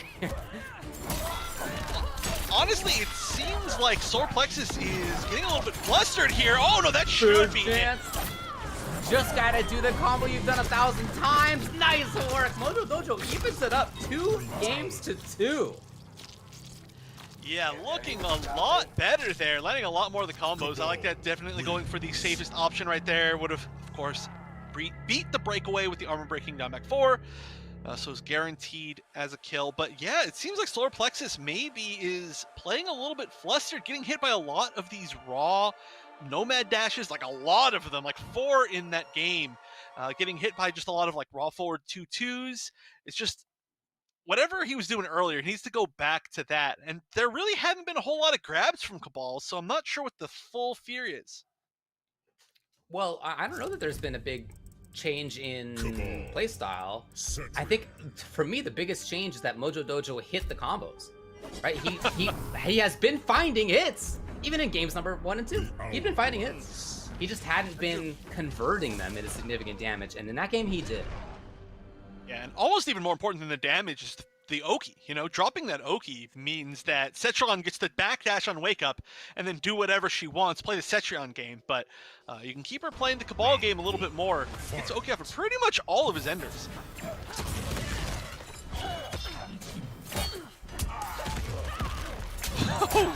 Down 3 into Earthquake, but yeah, that was a good punish. Look at this. Mojo Dojo right back in there. The combo, yes, fully connects. He's in here for pressure as well. And he even goes into jump kick. No bad dash. Look at this guy. Okay, this is looking so good. This is like an entirely different player than we were saying earlier. This round is too much. All right, Wake Up 2, you're going to side switch. I don't know how you make this comeback. I'm not really sure if it's possible, but we'll see the attempt. That should be a punish. Yep, good knowledge forward to max range. And now Mojo Dojo, after looking a little bit rough, is on match point here. What a comeback. And I really think the biggest thing is that he's actually been hitting combos. 100% that last round, and that was a lot of combos. Oh no! Ooh. Looking for the read on breakaway and it didn't come. So Mojo Dojo needs to get back in, needs to fight. Ooh! God, it controls the air so well. And that down 2 was actually a big mistake. There was no defensive farm, so the breakaway could have never come. But still, down 2 is going to be a decent amount of damage. It's not like she gets a huge amount of damage in general. Oh, that was almost a 6 conversion. Still got 2 jump kicks at least. The mid. Oh, the comeback could be here. Has fatal blow to the conversion. Oh, great timing on Hell's Wrath for Solar Plexus to put himself also at match point. We're going down to the final round. All right, finally, I think for the first time today, we're going to see a very final round. Air Hell's Wrath, and another one. Ooh, that was actually long distance. 2-1 into Earthquake has betrayed Solar Plexus a lot today, but he's still going to it. And oh, the zoning is really taking effect here. Oh! No! Can't fight away over the boulders! These jump timings, the hard read, the frustrations! And that may be it, it is it. Solar Plexus ends up taking it. That last round was just a frustration round. You know, that was somebody who was tired of being zoned by boulders, tired of having to respect the Earthquake after the boulder, and just wanted to get in there, solve it, right, with this Nomad Dash, and that's exactly when Solar Plexus thought that was gonna come. Yeah, it's something that's so often too you end up seeing when somebody is that close to victory. I mean, so you know, we talked about the first level of nervousness is being like up on the stage, essentially, the virtual stage, and being in that top 8, and that's the first level of nervousness. The second level is when you're that close to winning, and you're like, I'm this close to winning, and then suddenly you realize you have no idea how to win at all in this game. Everything that you knew goes out the window. You're like, I don't even know how to do moves. Like, what's going on? Like, it is the scariest moment ever. And it looked like maybe that's what happened, combined with maybe some of the most, like, I don't want to say tilting, but the moves that do make you the most impatient in the game, which is the boulder and the Earthquake from Cetrion. And it's just all paired up perfectly. But overall, I think that the way that we saw him play in the second half of that set was a totally different player. I'll tell you, in the future, I feel like Mojo Dojo has a high ceiling because we saw a bunch of stuff in that set and in the first set that we saw Mojo Dojo play. That was great. Great decision making, great pressure. Just didn't quite have those hit confirms, dropped some stuff, right? In those couple of games that he won, his decision making was also good, right? But I think most importantly, he found those conversions. He was actually dealing the damage. He was getting back in there with the Oki as he needs to. I feel like that's more of the player that he can be and more of the player that I expect to see in the future as well. Yeah, but regardless, very impressive, and I'm really happy that we got to watch his first appearance here, and very glad that we did get to see that adapted newer version in the end, like a good way to show off like what you're capable of before you're gone. And there's going to be plenty more chances, right? We're only halfway through the season, which is only halfway through like the normal season, not including the postseason. I guess that's technically accurate. The postseason of the regional finals. So yeah, plenty to go. But That means we are going to be moving on and looking at the rest of the players in the bracket still, as there are so many high-hitting players here. Ald and Swazi are really going to show off what the best of the best, I think, in this scene can do, but they're going to have to do it in losers round 2, which is super unfortunate and tough, as both of these players have been up in, definitely at the very least, in winners top 8 before. And Swazi, of course, has been in multiple grand finals, but we'll see. Okay, hey, the Johnny Cage coming back out. Yeah, Swazi right now, as you mentioned before, is currently 3rd in points overall. Ald is currently 6th in points overall. These are 2 players who have definitely had a lot of success already. Cool to see the Johnny coming out here versus Jackie again for Ald. Yeah, we're going to see Rising Star, Throwing Shades, and Low Force Ball. So Low Force Ball is a pick that we see a little bit more, I should say, against upgraded-ish Jackie, just because it does have a little bit of a higher arc that they can jump into, a little bit harder to get over than the straight Force Ball, and we're seeing it right away. Plus, of course, it's mid at certain ranges, most of its ranges, I would say, so it forces a little bit more trouble. Yeah, we're already seeing him go through that a lot. Yeah, we're already seeing... Which is the idea. Yeah, Ald definitely has experience playing against this particular move in this matchup because he immediately was not going for jumps. I like his little staggers. Okay, finally. Swazi, okay, waltzing in. Oh, wow, connected both of those. Swazi is backed off and throwing fireballs at these very interesting little spots. Yeah, his spacing Johnny is with that, so... those huge walking normals. He could be in your face so quickly. Wow, okay, or he could just be backing off like that. Very safety first to try to close out the round. Yeah, and his movement is so good that it complements the fact that he can control very specific ranges at specific times so well. I think Swazi may have the best movement overall in this region, just in my opinion, of course, but he plays characters that really get to show it off, too. Just big conversion. Got that. And backing off to a safe spot, safer spot anyway. There's no defensive bar on all sides, so the full screen pop's not going to be coming. Yeah, what an answer, right? Just down to out of the sky. Raw down to max range. Ooh, tried to stand 1, but it was actually safe, even though the air blast came out. Ooh, these are scary checks. That is a high. Oh, whoa, that was a big read. And it could have been, well, he didn't have offensive bar, so I guess it wasn't huge. Here we go, though. Ald's going to take the round. So even still, you know, again, Swazi has had these great moments of being able to control the stage, being able to come in for pressure or not, but Ald has found plenty of opportunities himself. Yeah, that's the thing about Jackie, is that very often we see Jackie played as this like really all over the place, never stop pressing buttons, never stop doing anything type character. But when you see a lot of the really good Jackies play, they often play a lot more like a character who's like very patient, doesn't have to do anything, and then when they find that perfect moment, they just get so much damage because Jackie can make all of her damage unbreakable. And so you can never ever count her out, especially with that fatal blow that she can convert off of anything from basically anywhere on the screen. Slow approach right now. You can see it here from Ald. Counter poking underneath with Swazi. Aha! Sorry, Mr. Cage. Oh, and I love setting it up. Keep him there. He is actually taking damage on this. Oh! And even in there as well, some extra damage. Oh, that was only 130. Okay. Yeah, it was literally, I think, at the last frame. I actually totally thought that was going to be like more than 130, so that was weird. But, oh no, doesn't get the full conversion.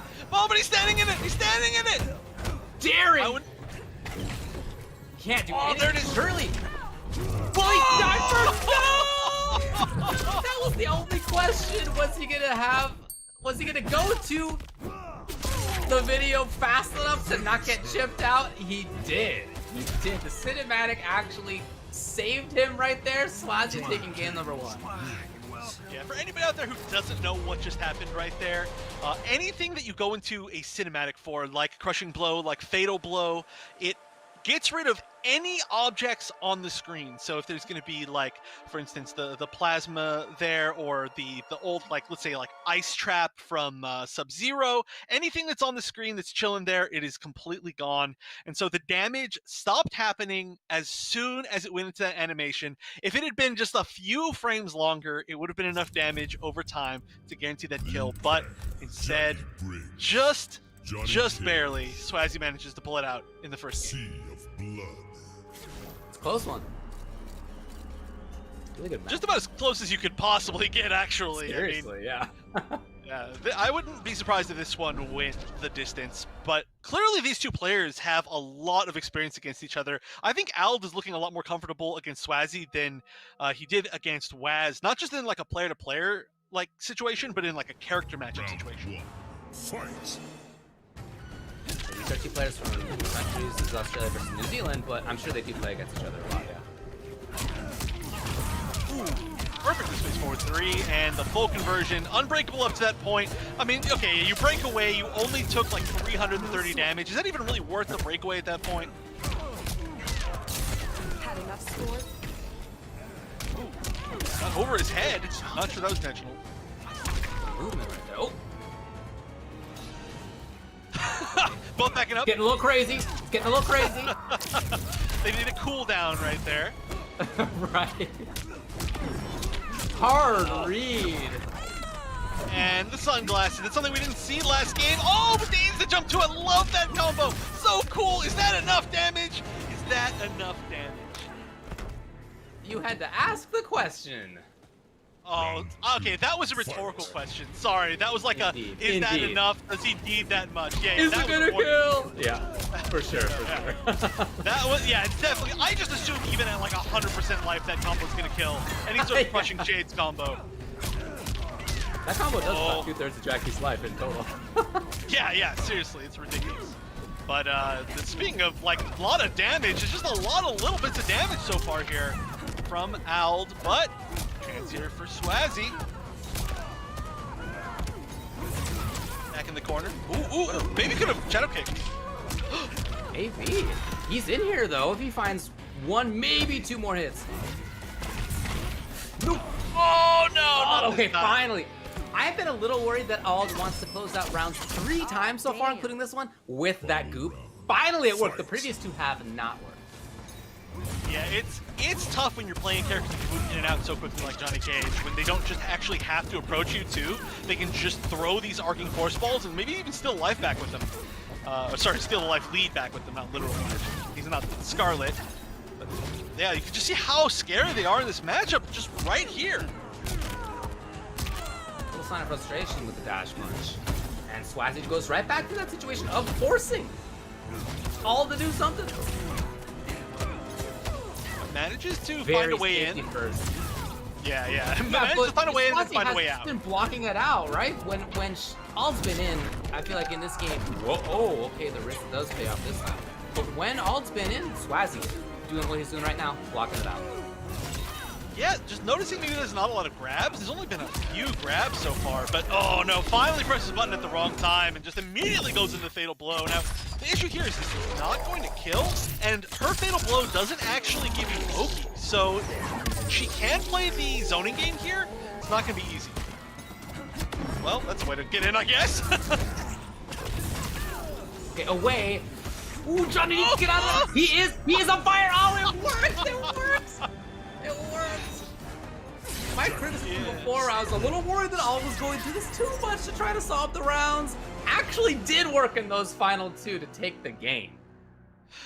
To be fair, though, that was like the best situation possible, where you have one already in front of you, and then you throw the far arcing one. So at that point, when he's full screen, like, what's he gonna do? You know, he doesn't have a crushing blow that he can get from that far away. His fatal blow's gone.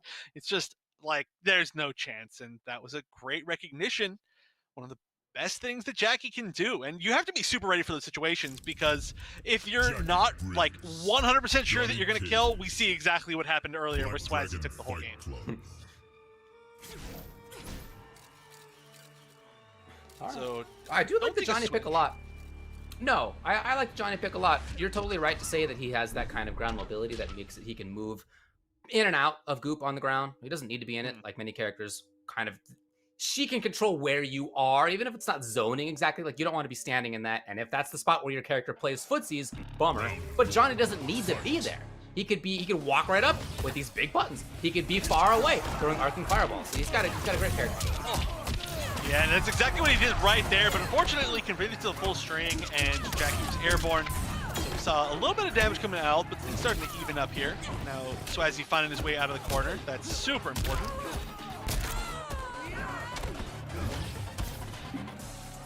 Just playing the zoning game again.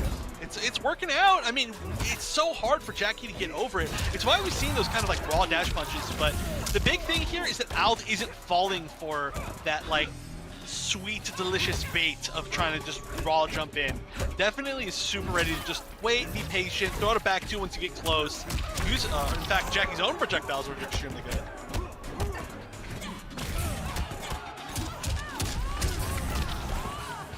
Oh, that's gonna be enough. Yeah, and that was a round in which I'll push Swazi back into the corner as well, so it's really well fought. Swazi. Yeah, Swazzy is very ready to just block, honestly, which is very, very important. A lot of people, they try to answer Jackie's moves a little bit too much without realizing that, sure, she's chipping you a little bit, but she is spending a lot of her resources over time, and it's not like she can actually grab you from the air. It was actually even maybe a little bit scarier when she used to have the old ground pound out of the air. That was the low, because then she could really start like messing with your head. Well, Ald's execution's been on point. I will say that as he gets this corner for himself. Tries to make it go. Finally, the anti-air. I feel like he's been looking for that for so long. Making him cook even still, and it's enough. Beautiful by Ald. Great corner pressure right there. Backing off to the right range to anti-air and then continuing as well. Yeah, and then having the damage over time on the ground. All of that was super mean. And there we go. Great up to, and of course the place on the screen where he's going to get the most damage had he not dropped that combo. In fact, it is super unfortunate. Nice wake up jump. Worked out well. Ooh, interesting ender, just going for dash punch, keeping it unbreakable, and then starting his own zoning. That's an interesting choice. We haven't seen the rest of the set. Finally, Swazzy finds a moment. Out of there immediately is all that defensive arm out of there. No more super far jumps. All right, who's standing in the damage? Away. Ooh, the hard read. It did work. I think that might be the first time he's actually jumped over projectiles like this. Now, cooking on the ground. And there's so much life left. Again. Oh!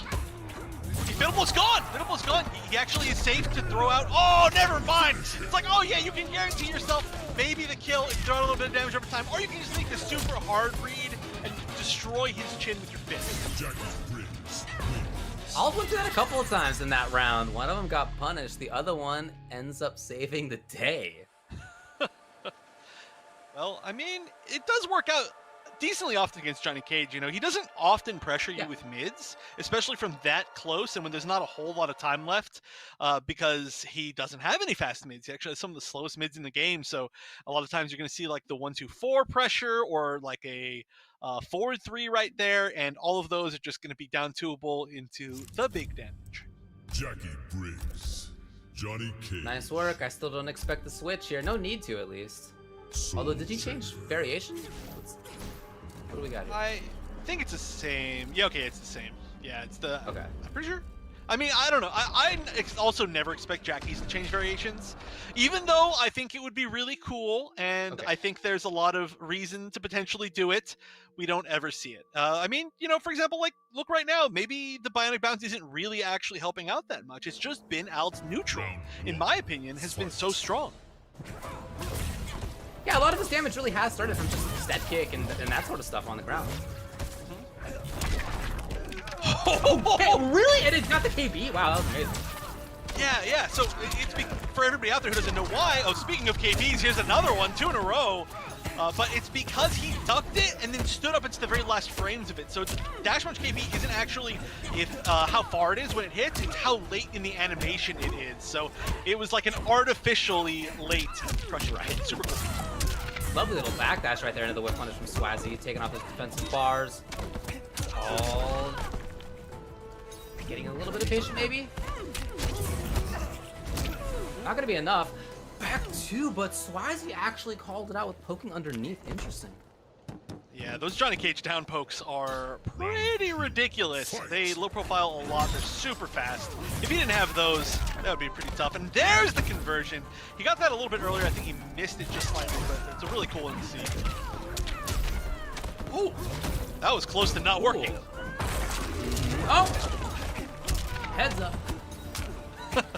Oh, he gets the pickup again. Yeah, this is a tough situation to come back from. That interactable, one of, if not maybe the strongest interactable in the game, in my opinion.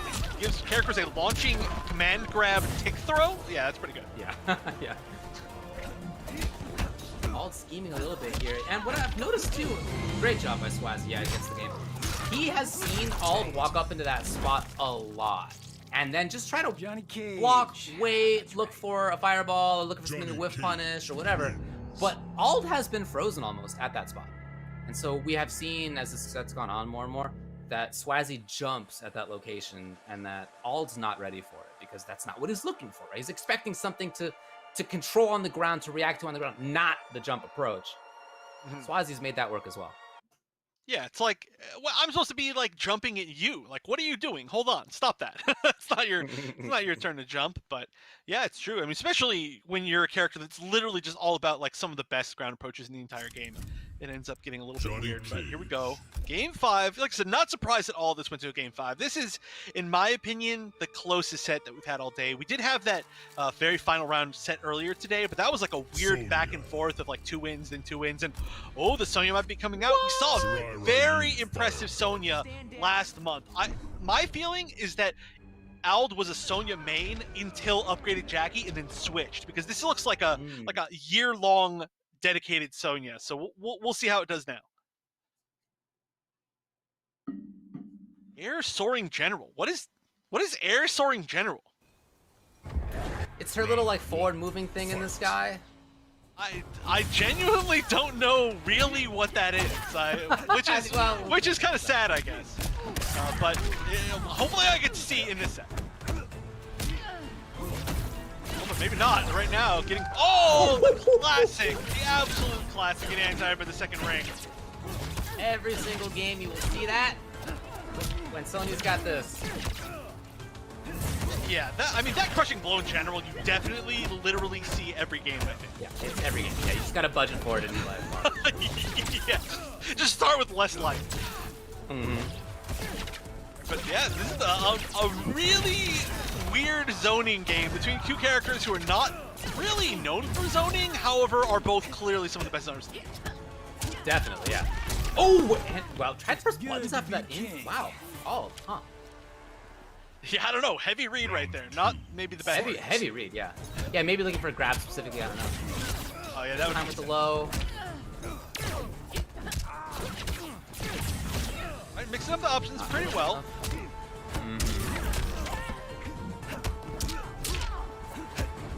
Oh, but no confirm. Yeah, really could have got a lot off of that. Okay, here's the down 2 crushing blow. Oh, it's an armor break. That's why. Okay, I learned something today. I did not know that was armor.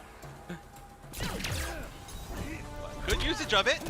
Clearly there's no crushing blow off of it, I would have to assume, otherwise I'm sure that would have been used there. That was a lot of guaranteed damage, and I think maybe there's a chance Swazi didn't know that was the armor break either. I don't know if trading at this point is worth it. Okay, she does have a life lead a little bit now. Oh, grab. Okay. Swazi needs one more. Wow, what a range. Yo, what a jump! You went fully up into the sky to take it to the final game, final round. Fight. All right, yeah, that was a read. Oh no, tries for the anti-air, but that was actually, that might have connected if it was a jump attack, but it was just an empty jump, I think. So, still gonna get a little bit of space, gonna start some zoning. Whoa, weird hits. Oh, look at all. In the corner now. Doesn't have meter, unfortunately, but can keep mixing it up. Swazi's in trouble. Oh, the dash cancellation! Yes! Oh, wow, what a way to end the Sonya.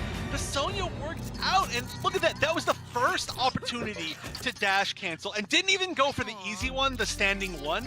Went for the full back one, full combo, which didn't even do, I mean, you didn't even need that for the damage to kill right there, but you can just tell how comfortable Alb is with Sonya. And that Sonya looking so good. I learned something new about Sonya, that she has that air armor break altogether. Hey, this, you know, honestly, Game 5 switches, I feel like very rarely work out. That one was looking really good, though. I like that a lot. That's very, very cool to see. I think you're right. That it looks like somebody who's got a very well-practiced Sonya, for sure. It looked like he felt very comfortable in that match. Good work. Cool. So Sonya ends up taking it for Ald. Moving on, and we now have the top 4, which will be, we can check out the bracket here. We have, in losers side, Solar Plexus and Ald. Winners finals coming up is GG Waz versus Sagat83, 2 of the players who have done the best this year in Oceania. Yeah, so everybody here, I think, is within the top 6 of points, right? No, Solar Plexus isn't actually, I think. So they're going to be fighting, I think, for kind of more than everybody else at this point, as especially Waz. You know, Waz is just using this. I mean, Waz uses this for knowledge, which is so smart, right? A lot of players, they might say, okay, I'm guaranteed that I'm going to be in the finals, so what I'm going to do is just not enter and just watch everybody else, and that's cool. But Waz is like, you know what I'm going to do? I'm going to enter, and I'm going to see how my Sindel does against the players that I'm literally going to have to play for money at the end of this season, because he's guaranteed. So he's using it to just gain so much information, more than more than he would get if he was just sitting back and relaxing. I think that's right. That's right. Just wanted to give a shout out again to Astro, our official gaming partner on the Mortal Kombat Pro competition this year. All of our audio on commentary is powered by Astro for the whole season. You can check them out at astrogaming.com. Find more information on all of their officially licensed PlayStation audio products. Thanks to them. Yeah, Waz, I think, you're totally right, but for him, each time we ask for a quote or something from him, it is about the other players here. He's always talking them up. He's always like, this player's been grinding a lot. I want to see how they do. This player's really been stepping up. I want to see how they do. He really has an intense interest in helping the scene. Right, so he wants to be in here, helping those players practice, helping them level up as well, playing in other matches outside of this too. I really think there's a lot on the line for him. Not just, obviously, he wants to do well, he wants to win this whole thing, but helping the scene too, and he definitely is doing that. Yeah, it's really cool to watch, actually. If any of you are up and awake for the time of the earlier parts of this tournament yesterday, a lot of times during those tournaments, well, first of all, like 90% of this scene streams their matches, but then once people are done with their matches or in between their matches, they'll go and they'll look at other people's matches while they're streaming, and it's just this like big whole community thing of everybody watching each other's matches and talking about them, and then of course like making jokes to each other. But it's really cool to see. It's something that you'd like more often see for like local scenes once upon a time, but this is like local as in they're like, you know, still like hundreds, thousands of miles away. I don't actually know exactly how far away they are from each other. I don't know geography, but really far. Yeah. Yeah, so it's a continent for sure. This time I think all the players in Australia are from the East Coast, but we do occasionally have players show up here from West Coast and even from the North, and then obviously New Zealand is across a sea, so you got quite a geographic breadth here. It's cool to see. So we have winners finals coming up, and Waz is going to go straight to the Cassie. And of course, Sagat 83. It will be again Kung Lao. I assume he's got the buzz. Let's see.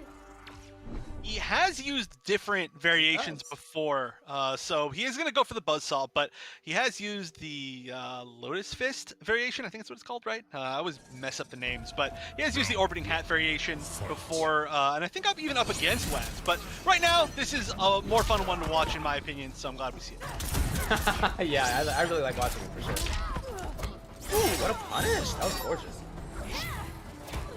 Oh, didn't get the punish on the back three. It actually recovers pretty quick. It's not like a normal shadow kick since it's a normal. Oh, and here's the corner pressure. This is so scary.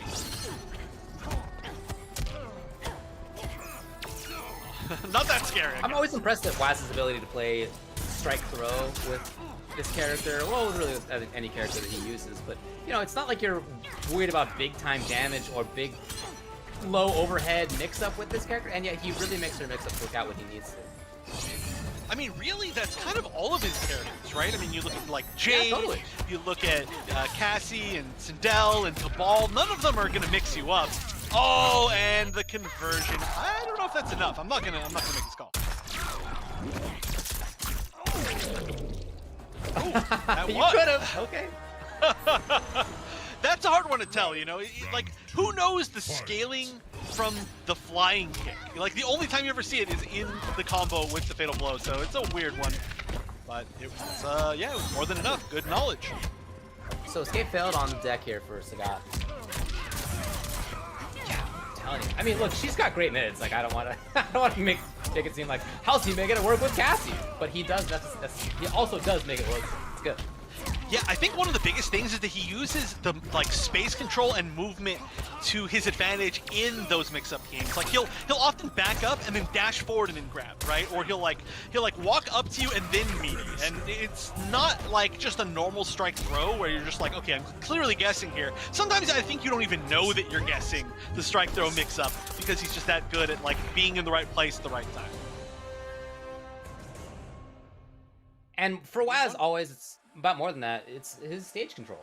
And he had that anti-air perfectly a couple of times. And that character, of course, Lau, not easy for a lot of characters to anti-air. But if you notice where Waz walked back to just before that, it was at like this great range where her anti-air just works perfectly. And all he needed to do was see that his opponent went into the sky. Whether there was a dive kick or not didn't matter at that point. So, but he put himself into that spot where in the first place he could react. Yeah, I mean, that is literally, I think, the best anti-air in the game if you are, like, past that 45-degree angle where you're just, like, a little bit far away from them. And then, of course, it's also one of the most rewarding anti-airs in the game if you do that. So I think that's why we're seeing Waz pick this character in this matchup in particular, because Laos may or may not like to jump 100% of the time that they're on screen. Yeah. The temptation to hold up forward. Wow, okay. Waz starting out well. And this is that range. Right, so if he sees that he's inside of that range, he will move forward a lot. Now we see that again, right? But he's very often playing in and outside of that spot right there. Hard to play against the opponent as committed to spacing as that. Yeah, I mean, especially when they have a tool like Cassie's back 2-4, where you just can't like challenge with buttons in that range either. Oh, this is gonna be a big punish. Cornered, and he will. He's gonna go for the restand. Oh, I don't know what that was. I think that might have been a mistake right there. Just raw standing 4.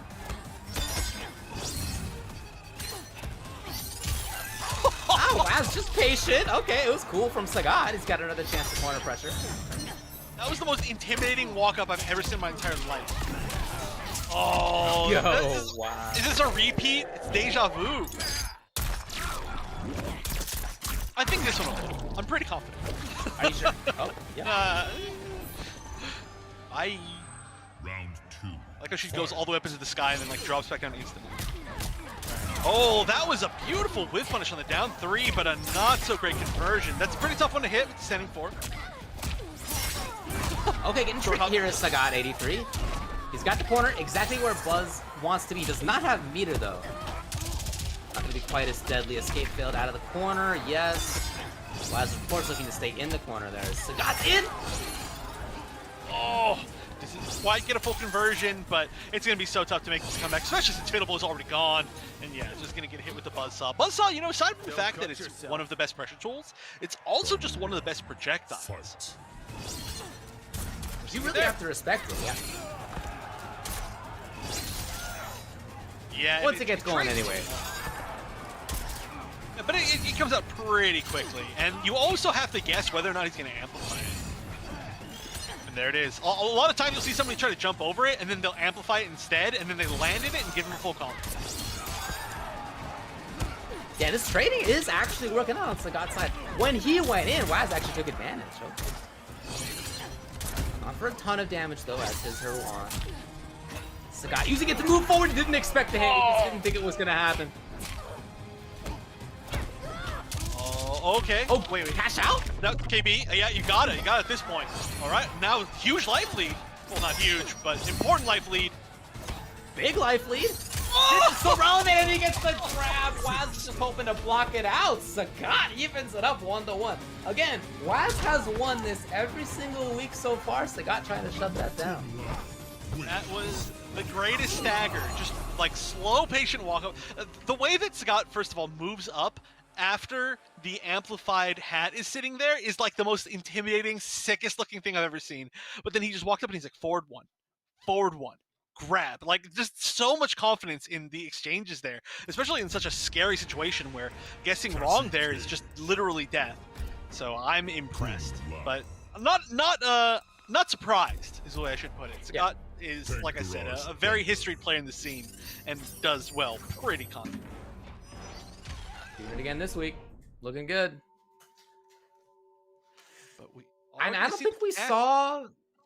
I don't think we saw the Cassie anti-air in that game. Not that I can recall. So that means that Sagat was playing better at better ranges for himself. Yeah, I think a lot of it... Yeah, a lot of it, I think, was just knowing that, hey, suddenly, like, I can zone Cassie. In fact, a lot of times we saw him move in and then get punished for moving in even though he was winning the zoning game. Here's the gap. There it is, finally. When he had the hat, had a little safety there. Yeah, I mean, a lot of times, too, grab, get in the corner. If you jump while the hat's out, people instinctively anti-air. Because they're just, it's in your muscle memory, You see somebody in the air, you're like, okay, back 3. Okay. Oh, what was that? What? A down 2! Sure. It must have been a down back 2? I don't actually know, but it was not good, unfortunately. Definitely not intentional, though. No. It really is Sagat zoning here. Oh, yeah! He's walking the hat, step at a time. Okay, each game!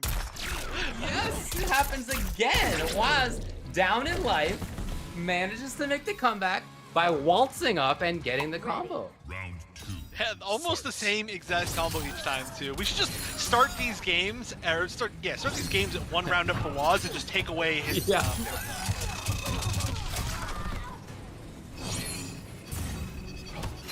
Oh, I love how much it slows down the game, especially with such a fast character like Lau. The fact that he just literally stops the entire movement in the entire match is so funny. Wow, and challenge there was he was right. Yeah, it was a really scary challenge actually. That was a keep it up. Yeah, if he had done amplified spin right there, well, actually I don't know if he had the meter, but I think if he did, it would have been death. So really good call not to. He held it for so long, and he knows all he needs is chip. Waz knows it too. Oh no, Waz, there's a chance he got over it.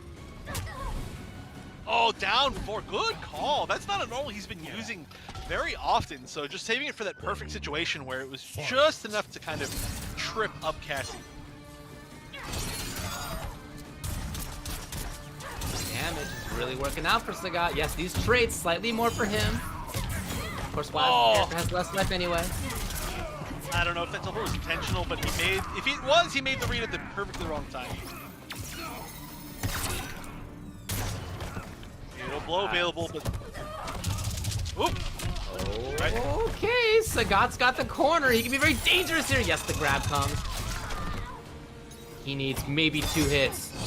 He can be very deadly. What attack! Good the bravery! Oh, another! Safe. All right. Yeah, there's no punish on that. That's pretty tough. You gotta really... anticipate it. 1 hit left. No defensive bar. What a heavy read. That was risking it all for that teleport, and it did not pay off. So 1 win for Waz, then 1 win for Sagat, then 1 win for Waz. They're going back and forth. We'll see if Sagat can keep the pattern up. Otherwise, he's going to be down to the lower bracket. But again, this is the winners finals. So we're seeing one of these players again for sure. And this has been a really fun one to watch. Sagat's been convinced not to just jump, right? After all the anti-airs we saw in game number 1. So I think at the end there, he was thinking to himself, well, how do I move in if I can't jump? What do I... Oh, I have the thing! And he, comes out terrible.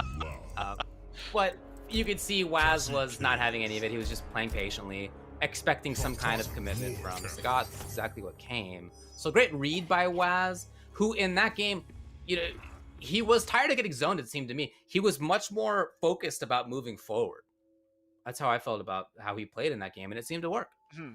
Yeah, I think he kind of made the decision that like he needs to move forward because he was taking too much damage trying to win those trades, and I think that's why Sagat managed to pretty clearly take the game that he did. And oh no, punishes the one jump after not jumping for so long.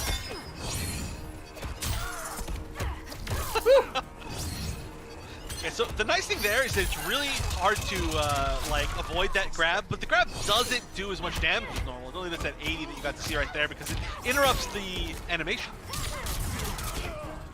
Wow, what a little counter by Waz. He gets the corner as a result. He's got great pressure, and he has made this stuff work. Got challenged, and he was right. Wow. Just playing hat footsies, hatsies. It really is like zoning Kung Lao here. No! Oh, no! From way downtown. He has to make sure it's every single game. Every single game. He's like, wait a minute. This is about to be over. There's only one way I can end this. Flying kick into fatal blow. So 4 for 4 now on ending the first round that way. Didn't spend bar, maybe expecting the breakaway? There it is.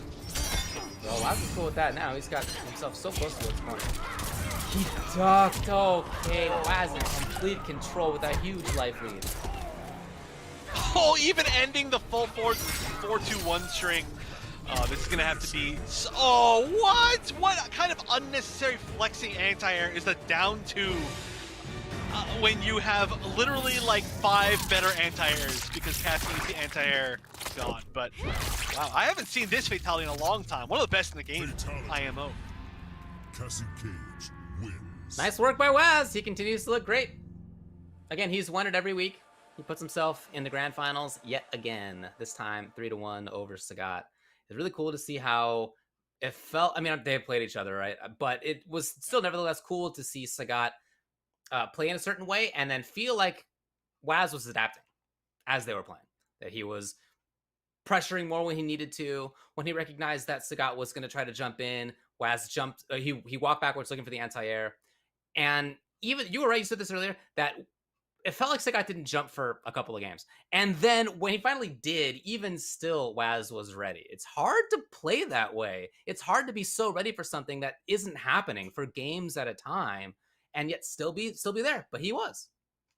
Yeah, and I mean, also the seeing the adaptation earlier from Sagat himself, where he stopped jumping and started playing more of the zoning game, was extremely impressive. But I need to give a huge shout out right now to PS4 tournaments, where you can sign up for not only the Mortal Kombat Pro competition, but also the Open Series.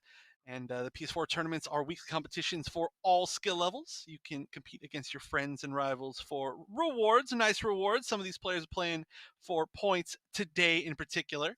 But go to the Competition Center, the PlayStation 4 Competition Center, the one-stop shop for MK content.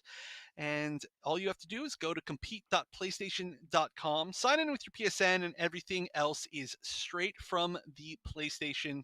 Super duper easy. You can sign up for 100 million tournaments every single week. There is no ends to them. You're going to be tired of Mortal Kombat by the end of it. You're going to be like, I have been playing Mortal Kombat 20 hours a day.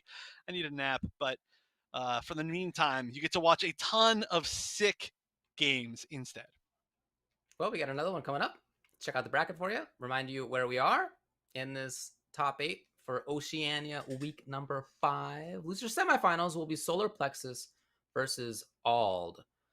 2 players who just had super close matches. That was 3-2 in favor of Ald, and it was 3-2 in favor of Solar Plexus. But as we were talking about before, those were 2 3-2s that were quite different. Ald versus Swazi was super close the entire time. Back and forth, very, very close the entire time. For Solar Plexus, it was him really being in control. And then it was Mojo Dojo being really in control. And Solar Plexus ending up taking it in the end.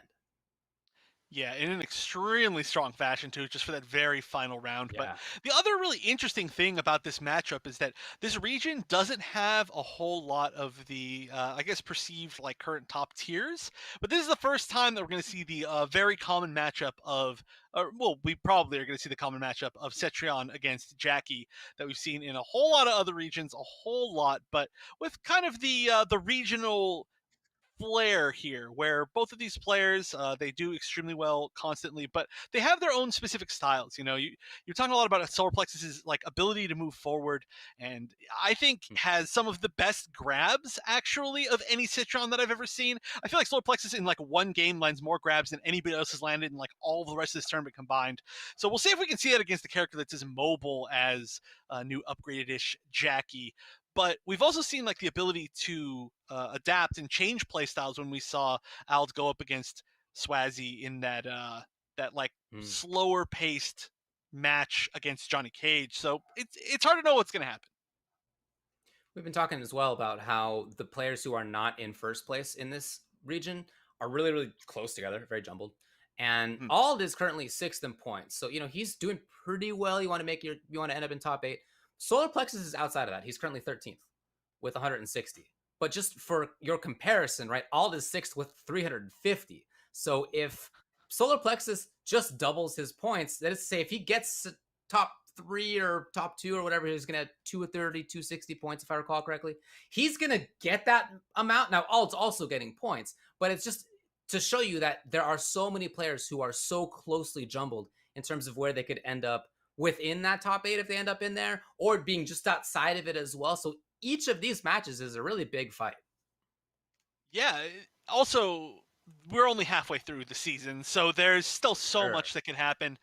But this region has some of the most exciting, in my opinion, fights for these actual qualifying spots. I think in a lot of other regions, there are a few more players who are pretty guaranteed.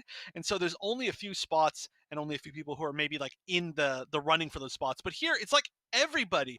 And the thing is, like, almost every week we see somebody new. Well, I guess I should say every month we see somebody new from the region that like shows us something completely new. Like Solar Plexus, I'm not sure if they've been in any of the top 8s before last month, but it was definitely my first time seeing them, or at least noticing them. And I was like, whoa, this player is super sick. And then again, they're showing today that they're super sick. And if I had no idea what the points were at this point in time, I'd be super surprised to hear that they're not already in the qualifying spot. So I wouldn't be surprised if they did end up that way. But you can say that about like everybody in the region. It's tough. Yeah.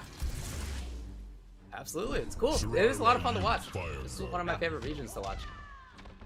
So it's the matchup that we expected in losers semifinals. We got the two classic variations for these characters as well: Deadly Winds, H2O, Port, Earthquake, and then Bionic Bounce, Enhanced Air Blast, and the Goop.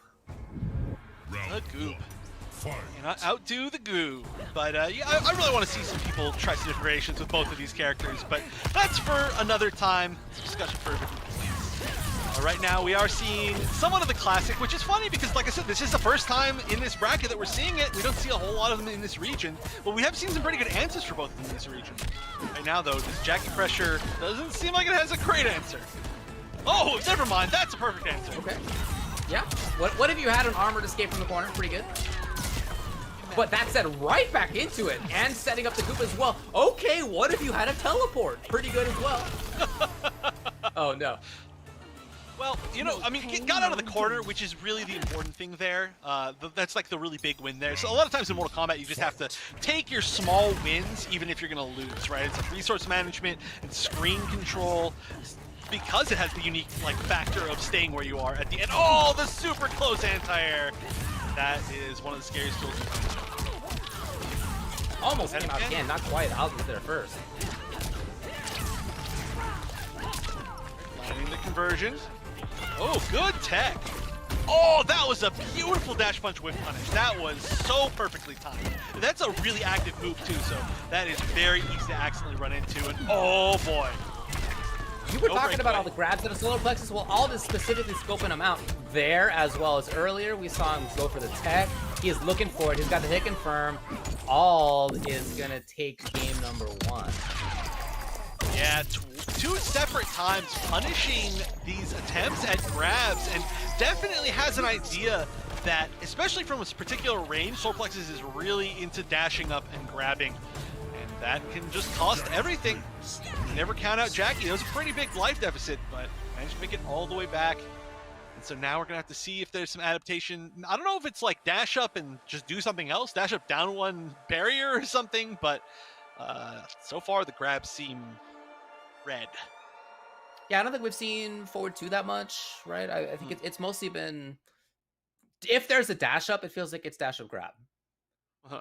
I think has been what I've seen so far. But anyway, we'll see. Solarplexus is a strong player, clearly. I'm looking for some adaptations here. Yeah, and I mean, especially in this matchup, it's very common for no matter how good. Oh, never mind. Okay, it just hung on the Fujin portrait for a little bit, but it's pretty common for no matter how good any player is with either of these characters, that it can go pretty decisively one way or the other, just because these are such powerful characters and they can hold some really strong momentum. Like you can get such a big life deficit against Cetrion and just have to make some honestly dumb reads to get back in, and you just won't make them correctly, or sometimes you just get run over by Jackie. So even though that was a pretty quick match, it's not necessarily indicative of a skill difference. There is that forward. Okay, I love it. I love it. You got a game plan? Do your game plan, dude. Do it. Just adding one more layer to the grab mix-up, the short hop. Teleport, short hop, nothing, grab. That's the best mix-up thing I've ever seen. You got to be so confident to make that, to even try that, really. You're in a punishable situation to begin with, and then you go for the slowest mix-up I've ever seen. That can be like down to crushing blow. Yeah, it's beautiful. But right now, big damage. Expect the breakaway. There was no breakaway. Oh no! Right back into it's all. Not in time. The three didn't come out quite in time. Instead, all is going to get the corner and the round. And he's looking good. Round two. Yep, it's everything that you want as Jackie. Oh, but yeah, defends the defensive bar. Okay, well there you go. So he's taking the big read himself. Yeah, that's really nice. Not so big, really. I mean, yeah. I mean, all made a bit of a bet, I guess, now that I think about it. But he's right back into it. Stomp by a bridge. Already so much damage as Jackies tend to do. Oh boy. Okay. Yeah, instant breakaway. I think from the airborne full 2-on-3, you don't get even a down 2 potentially. No defensive bar now. Oh, maybe we could have got a little more. That was a defensive bar again. Putting himself into the corner. Oh! Being so tricky with movement here. Maybe too tricky? Did he put himself in the jaws of defeat? No, not yet. Okay, that was really scary. So he had way more space on his side of the screen than Ald did. And then he decided to far teleport on the other side and corner himself. And then he decided, after spending all of his defensive force, to normal teleport and get close. That was a really weird choice altogether. I don't know if that was intentional or what, but maybe it's just the Solarplexus mix-up way. Well, he's where he wants to be right now, getting these big plus frame boulders to full screen. Trying to scope out the air approach, but all, as we've, wow, the perfect time. No, the other side earthquake to the rescue. Oh, it's Earthquake. It's classic Pokemon. You know, it hits the whole field. You gotta know that. Oh, okay, gets the knockdown. That was a really confident air boulder from like point blank. Oh, wow. I don't think anybody expected that to whip, actually. Oh, flying type Jackie. No! Solarplexus gets the grab. I'll just need one more hit here. Oh no! Hold on a second. One more hit. Oh no, unfortunate. That's it! But right back in, and it's into fatal blow, and Alt's gonna take this game as well. Oh, wow, yes, had to spend all that defensive bar. That was a huge read because that meant that Ald knew exactly how Solarplexus could wake up or not wake up more accurately, and then took advantage of that, landed the meaty into the fatal blow. Never, ever count out Jackie. Ever. Oof, that is for sure. After quite a lot of control, thinking back, I think Jackie had, what, a few percent life? Solarplexus had, I don't know, 60%. It was something like that. But yeah, again, 2 hits is really what you need. As Jackie to make a comeback like that. It's exactly what came. So I do want to point out too that it's very, very tempting in that situation off that first combo to go for the fatal blow. But rather than doing that, Al went for the normal combo to begin with and knew that that would set up Oki into 1 confirm into fatal blow, which is so smart, because earlier I mentioned the fatal blow doesn't give you any Oki. You can set up a really worse situation, but we're seeing it. We're seeing it. It has to happen every single tournament at least once. Out comes the Queen.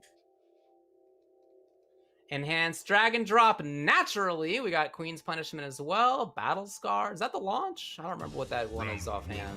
Battle Scar is the overhead command grab. Overhead, that name doesn't make any sense at all, but that's for sure. Right, well, we'll see if this is actually like a practice Shiva or if it's just a stomp machine. I'd have to assume there's some sort of practice here, considering the fact that we're seeing Battle Scar, which is a pretty rare move to see. I was gonna say, yeah, this isn't like maximum up-down Shiva so far. Yeah, we haven't even seen it stomp yet, and there's a life lead, so I'm digging it. I'm digging it.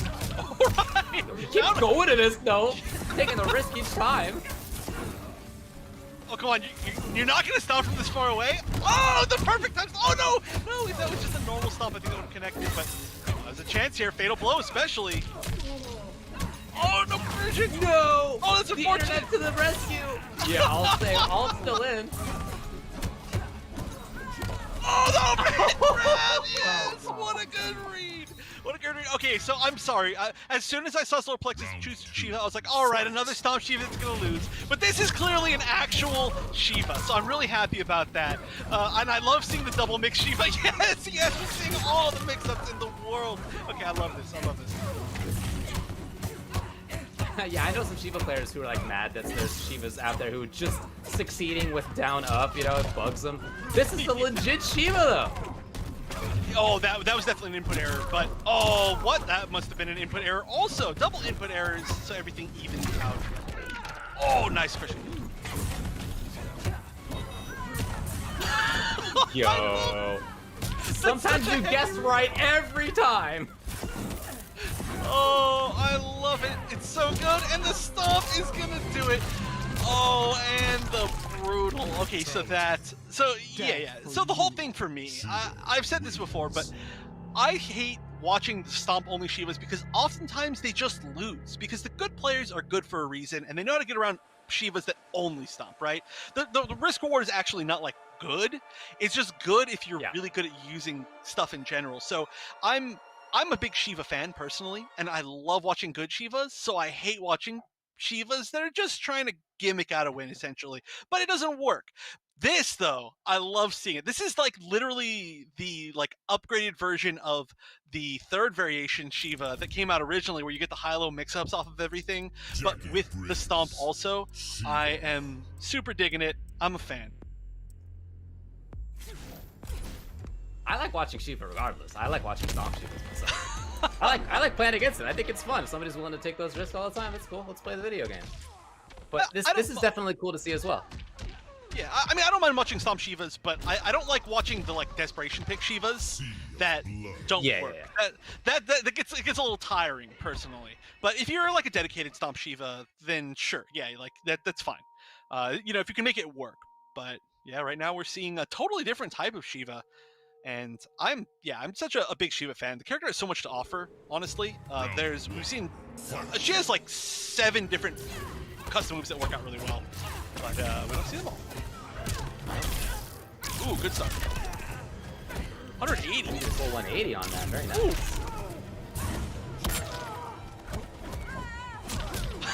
Okay. Let's do it. It's got to stop working at some point, right? Or when it does. Oh no! Once it stops working, though, how much do you want to bet we're gonna see the overhead? I mean, he hasn't. Has he guessed wrong once? Maybe once, but I don't recall it. This is such a weird pick too for a Cetrion player, but hey, it works. Well, maybe. We'll see. Match point now for Alt. Round 2, fight. Oh, I like threatening down. Yeah. I like that strategy. But hasn't ever really stomped. Only a few times. Oh no, went for the mix-up, but there was no mix-up to be had because they're already hit. Oh! There it is. Ult finds a big opportunity for himself. Ult is so good at finding the down to crushing blows every single time. I don't know why, but yeah, you are melting here.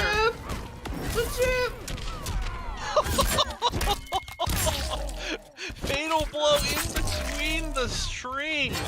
All right, that's a good hit. It's a pretty strong fatal blow.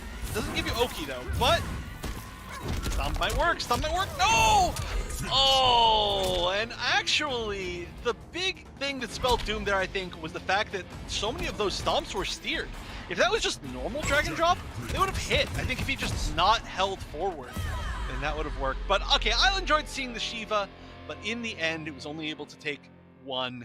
And then the Jackie adapted and stopped getting hit by so many down one into Queen Punishment. Just didn't even didn't block as many down ones is really what it was. The thing that cracks me up is that what were there, 2 stomps maybe 3 in those couple of games? Yeah, like 3, I think. What did 1 work and 2 of them got punished? So you could definitely make the stomp playstyle work, right, for sure. But that wasn't what was working. What was working was the like even funnier, cuter mix-ups of going for the low or for the command grab. Oh, that was great. Honestly, this is like the first time I've said this, but I feel like the having the enhanced stomp was not the right pick for that variation because he was hitting a lot of hits, right? But then not getting very much damage off of them because you lose your back forward 4, the like actual solid straight hit that bleeds them when you take the overhead. So often you see that variation with like any sort of launcher, either the March or the like shield launcher. And I feel like that would have been really good because he was landing hits, and the fact that he had the enhanced stomp just actually hurt him. He actually died when he did it. Yeah, that's true. It doesn't need to be like that, but that is how it went right there. Okay, what a match. So ending up in 4th place is Solar Plexus. Just want to remind everybody to check out the merchandise that we have on sale here. You can rep your realm. You can check out characters that you like on your own clothing. Check it out at amazon.com/Mortal Kombat. Got a lot of things going on right there. We see various regions, representative course, again, various characters. It's more than just t-shirts too. Check it out at amazon.com/Mortal Kombat. If you could choose one of those shirts, David, who would you have on the shirt? Who would I have on the shirt? Yeah, putting you on the spot. You are putting me on the spot. Well, I would want my Tarkatan boy on there, but I would think I would pick the Melina. I think I would pick Melina. I would be the one person who didn't want Melina and then now is using Melina, as opposed to all the people who wanted Melina and aren't using Melina. All right, let's head to break. We're going to go take a very short little pause here. We're going to have the top 3 coming up for you very soon.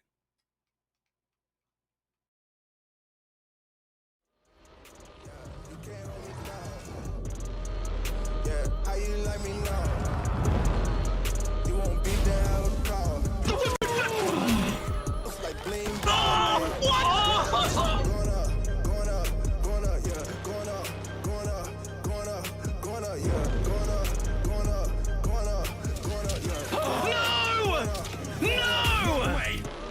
Jokes, no gimmicks, just combat.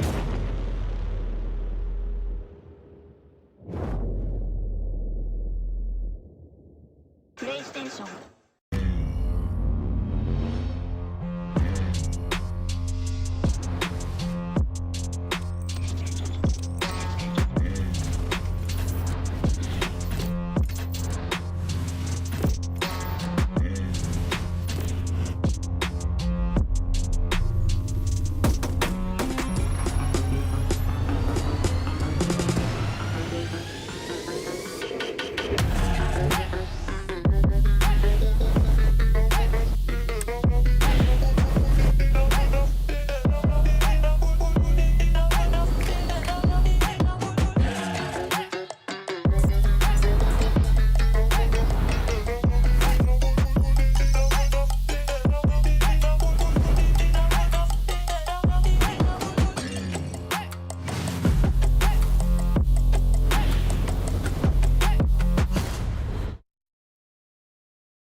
Hey guys, Ketchup and Mustard here, and it's time to test your might in the Mortal Kombat 11 Open Series. Ready to rumble? Power on your PlayStation and head to the Events app. Filter by type and select a convenient date and time. Boot up MK11 and locate the PS4 Tournaments menu option. Click it to visit a familiar place, the Console Events tab. Sign up and prepare to play.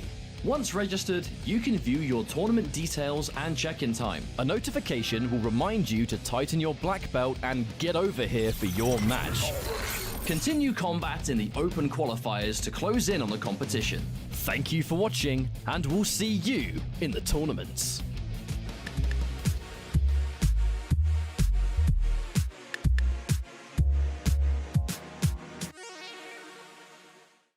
PlayStation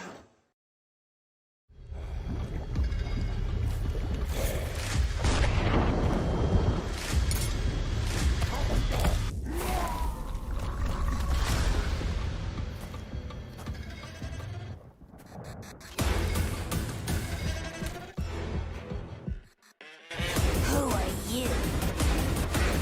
I'm your worst nightmare.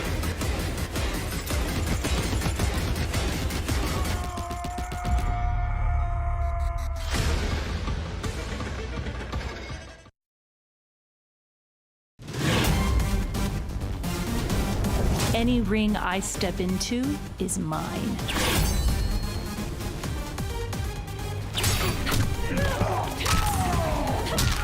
End of the line. Then this fight is now personal.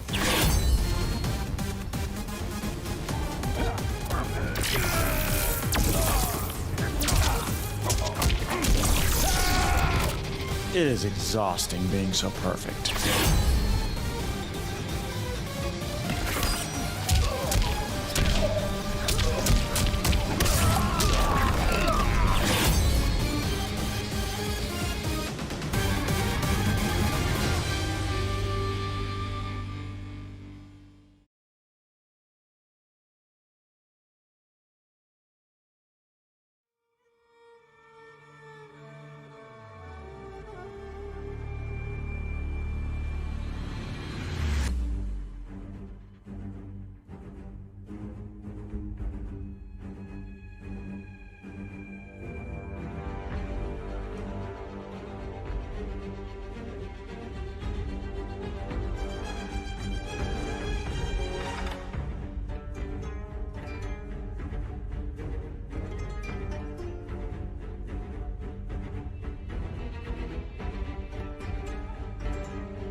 Hello, everyone, and welcome back to the Mortal Kombat Pro Competition Intercontinental Combat Oceania week number 5. We are down to the final matches. We're down to our top 3, and we'll see who can actually make it to be this week's champion. And the better question, will it be Waz, or will somebody finally dethrone the king? It's been Waz each time so far. We are halfway through this season. It's 8 weeks in total. The first 4 all went to Waz. He's in a pretty good position to be able to do it again. I think he's got to be the favorite, but I continue to think that this region is really, really cool to watch because everybody else is so tightly bunched up in points. So this is going to be huge. Sagat 83 versus Ald in losers finals. These are players who are currently 6th in points. That's Ald. And Sagat 5th in points. So they are right next to each other, and this is going to be a big impact depending on who takes it over the other. Yeah, and considering the fact that we're only halfway through the season, being in 5th and 6th place it's nice, but it's certainly no like safe position, right? You're not like, yeah, I can take a few weeks off. So being able to just get that many more points this week, and potentially even more if you can defeat Waz, is going to be really, really nice as far as solidifying their position if there's one week where either they're too busy or they just have a bad week or something along those lines, you know. So they definitely are wanting to win this, and it's really nice to see how much it matters this far in for everybody to still be playing their absolute best. But both of these players have lost to Waz, I believe, in the last time in the pro competition fighting him. So kind of both going for a run back, but I do think that they can both do it. And I think that we already saw Sagat versus Waz, so I feel like I don't really need to speak on that, but Ald has been playing really well, I think, later this bracket goes on. I think that's true. Yeah. So when you think back to the match that he had at the beginning of this top 8 versus Waz, when it was Sindel versus Jackie, it was 3-1 for Waz. I could definitely see that being closer. I could definitely see that being now Al taking it, right? Because even, again, we asked Waz for a quote before this whole thing, and Waz specifically called out Ald as being a player he was looking for to level up, right? He knows that Ald's been putting in the work. I definitely think you can see that. And as this top 8's gone, we've seen more of that. So they both have had their chance versus Waz today. They're going to, one of them's going to get that run back, right? Just a question of which between these two. Expecting Kung Lao, I would expect Jackie on the other side. Yeah, and it seems like we're probably going to see the same variations that they've picked the whole day.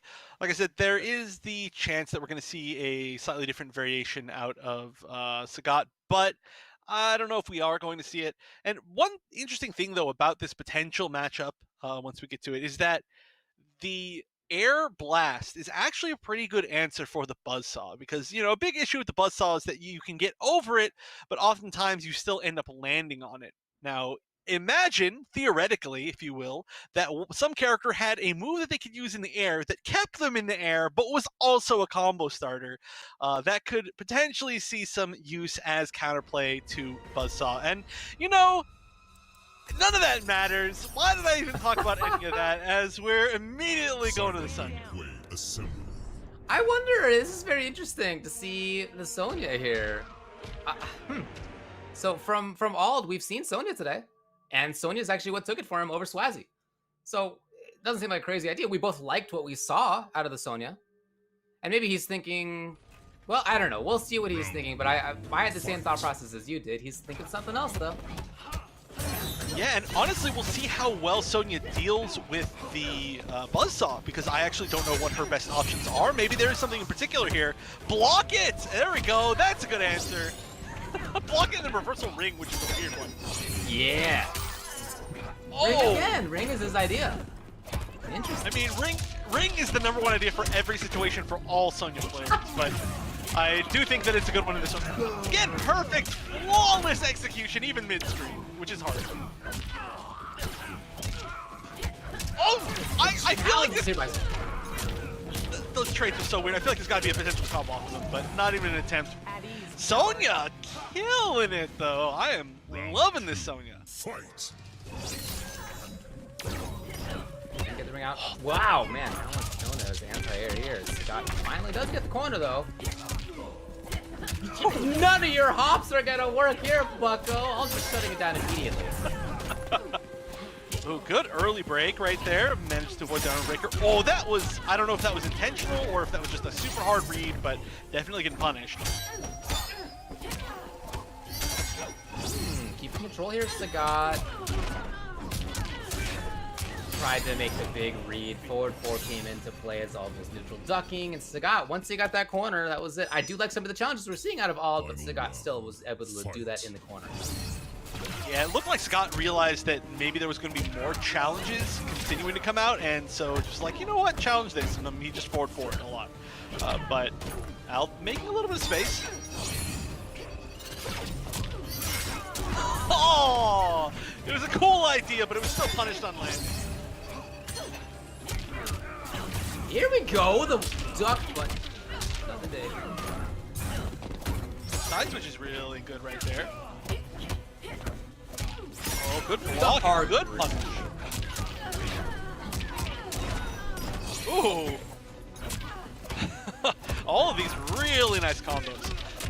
All right, Fatal Blow is, oh, never mind. I am so bad at keeping track of whether or not people have the Crushing Blow throws locked and loaded, but I'm gonna go ahead and say that there was one there. That was all it took. When that was mid-screen, it seemed like it was pretty good for Ald. I liked it. He did a lot of great work.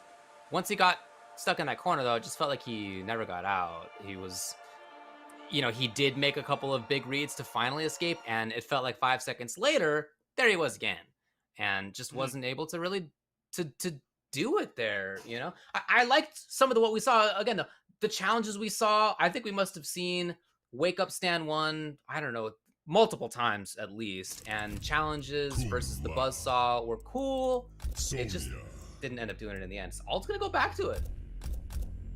Okay. Yeah, there was some like really interesting intentional challenges that didn't seem like they worked out, but I don't know. I'm trying to think of if there's anything else that Sonya could maybe do right there.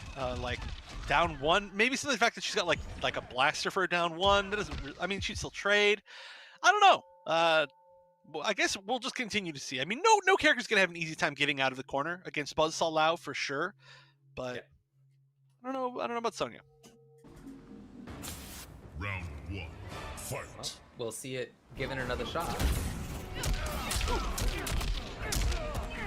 Yeah, that was a weird way to start out for kind of both of them, but it definitely did work out. Oh, went for the reset intentionally right there.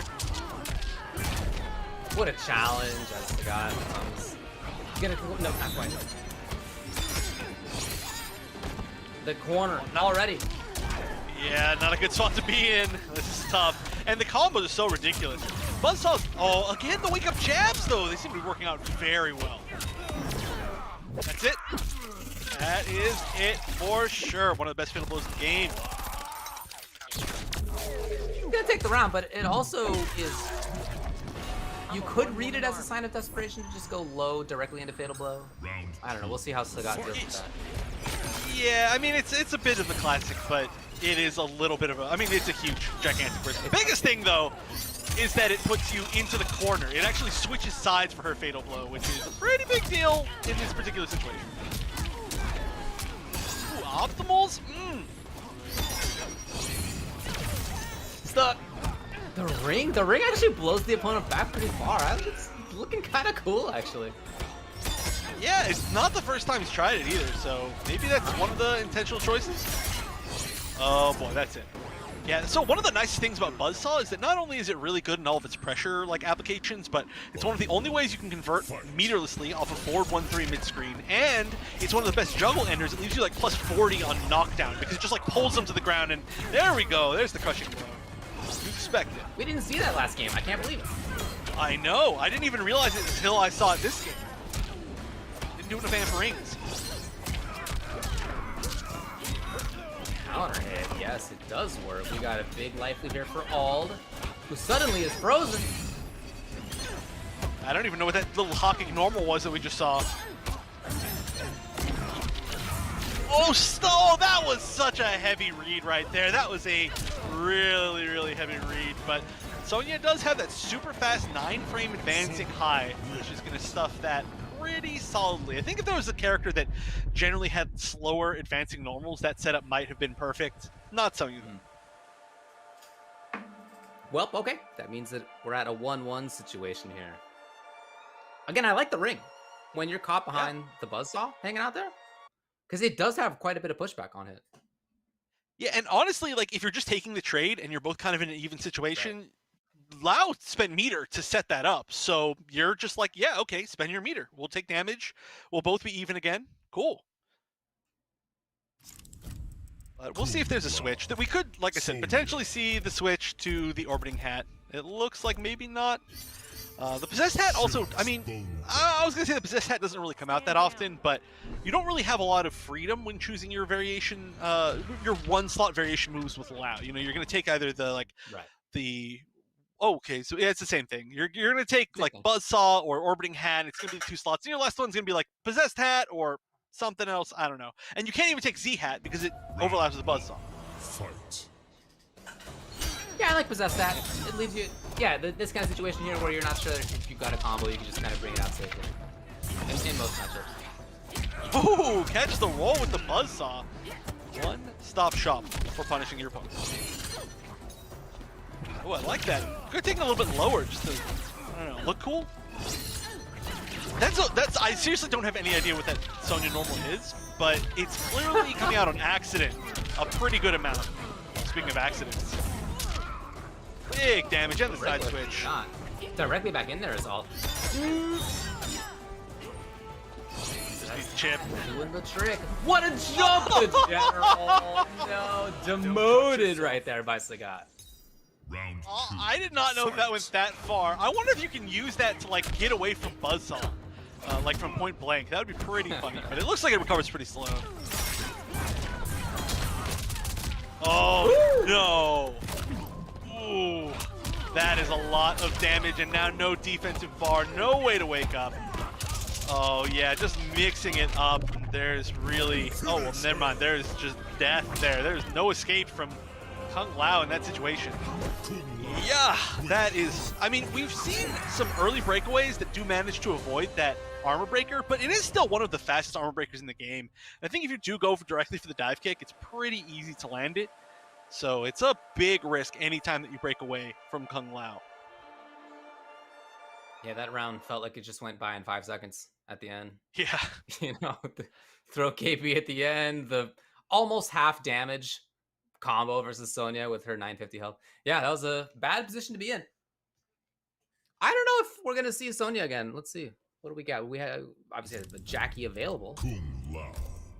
Yeah, I wonder. Oh, yeah. Wow, it just immediately back. I wonder why there's no attempt at all at the Jackie. I mean, is buzzsaw maybe just a good answer for Jackie? I have seen a lot of situations where like they can then throw out the buzzsaw and then pull it up into the air once they see Jackie start the leap, and then they get a full conversion. But still, I don't know. I mean, it's not like this is particularly working out very well either. Yeah, I mean, I assume that there's some history between these two players. We got 2 players from Eastern Australia. I assume that they have played each other quite a bit. All probably doing what he thinks is best. Yeah, you know, another thing we're not seeing is the orbital drop, which is, we've seen one time on accident, maybe. Yeah, and it got punished, didn't it? Yeah, that has not really factored in. Yeah, so maybe this is not the best variation fully, but I don't even know what her options fully are to replace that. Oh, and that's going to be a good launcher. Here we go. Sees one more good mix up in the corner, and oh, good interrupt. Great interrupt. And great armor. Nice, Sagat at match point. Trying to find his date with Waz in that grand finals on the rematch. Yeah, that was a scary spot to get out of too. That corner spot where literally either of the 50-50 options was death. But guessed correctly, because it was a little bit slightly safer. And there's the KB. Starting to make things right.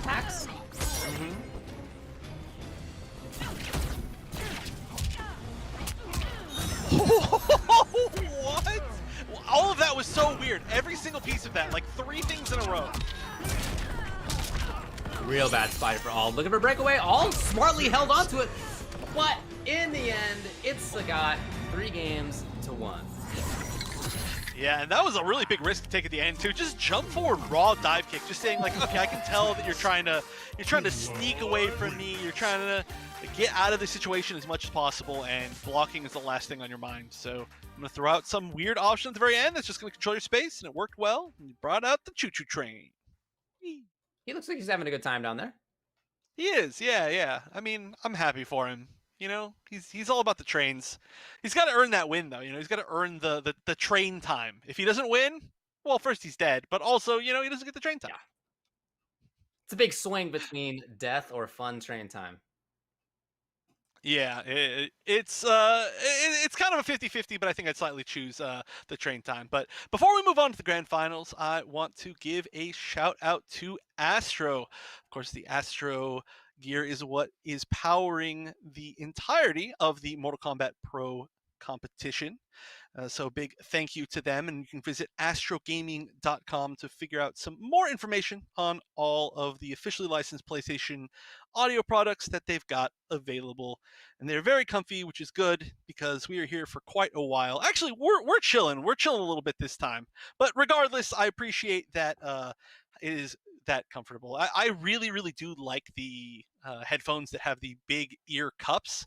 I have like weak little baby ears, full honesty here. And when I wear, weak baby ears. And when I wear like headphones that are like very flat, they hurt my weak baby ears. And not these though; they're very comfortable. So thank you, Astro. Well, I can also vouch that as a person who wears glasses, a lot of headphones really suck with that. It really bugs you to have the little glasses arm get caught between these two here. With this one, yeah, I've been here fine for a few hours already, and we're totally cool. Feels good. Right. Thank you again to Astro. So coming up next is going to be the grand finals between on winner's side. Check the bracket for you. We got Waz, of course, hanging out. Look, he's won all of these so far. He's coming into this the favorite. We're not going to sugarcoat it for you. But coming out of loser's side is Sagat83, who took a game off Waz in winners finals. Looked good for other games as well. There was interesting back and forth in the way that played out. There were adaptations on both sides. And now in the run back, well, we're going to have to see even more adaptations coming out of Sagat83. Yeah, and I think adaptation is really the key to this set. The fact that there even was adaptation. A lot of times when somebody is really dominant, then they'll win a match and you'll be like, yeah, they really just had the advantage that entire match. But the fact that there were points in the winners final set where it clearly felt like Sagat had the advantage, it's a big deal because it means it can happen again. And generally, you know, being the first to adapt means the most because it means that it's kind of like a counterpick war but with adaptation. So it was like first an adaptation from Sagat. Well, no, sorry. The first person to win has the advantage. So first, it was a win from Waz, and then the adaptation came from Sagat. And now it's not going to matter because we're going to see a totally different character pre-reset if this happens to be the choice, and it is. I'm very excited. We are going to see the Devora. What do we got on variations, though? She could be played so differently. What is coming out here? Let's is see. It going to be Widow's classic Kiss? Teleport? And well, okay, sometimes it's just the normal stuff. Hey, it's a good variation for a reason. It is. Yeah, it's for those of you who don't know, it's the combo starting teleporter and then the ground bug that shoots out the little air bugs, not the one that leaps at you, because those can be amplified for a whole lot more advantage. You can get stuff off of grab, you can get stuff off of just everything. Round 1. We got grand finals for week number 5 of Oceania between winner's side Waz and loser's side Sagat83. They were kind enough to not skip the intros, and yet I still talked over it because I assumed they were going to skip the intros, which is a bummer, but not next time. And we'll see how many options Devora has to get past the buzzsaw. I would have to assume she actually has a lot. Yeah, I kind of think so too. Those, what are they called? Hook normals? No, whatever's coming out of her back. I don't know. Avaposters? There you go. Yeah, I assume that's going to be a big part of this as well. We'll see how that comes into play. Yeah, I mean... The hooks. I don't know. Sure. No, the only reason why I know is because I had to say the name a million times when people were asking what a move was. And it was like, Avaposter charge. And I'm still saying it wrong. I know I'm saying it wrong, but it's something along those lines. Whoa, went for the full string. It's a very rare thing to see. No! That was definitely an error. Uh-oh. The mix can come here. It can be mix and a mix.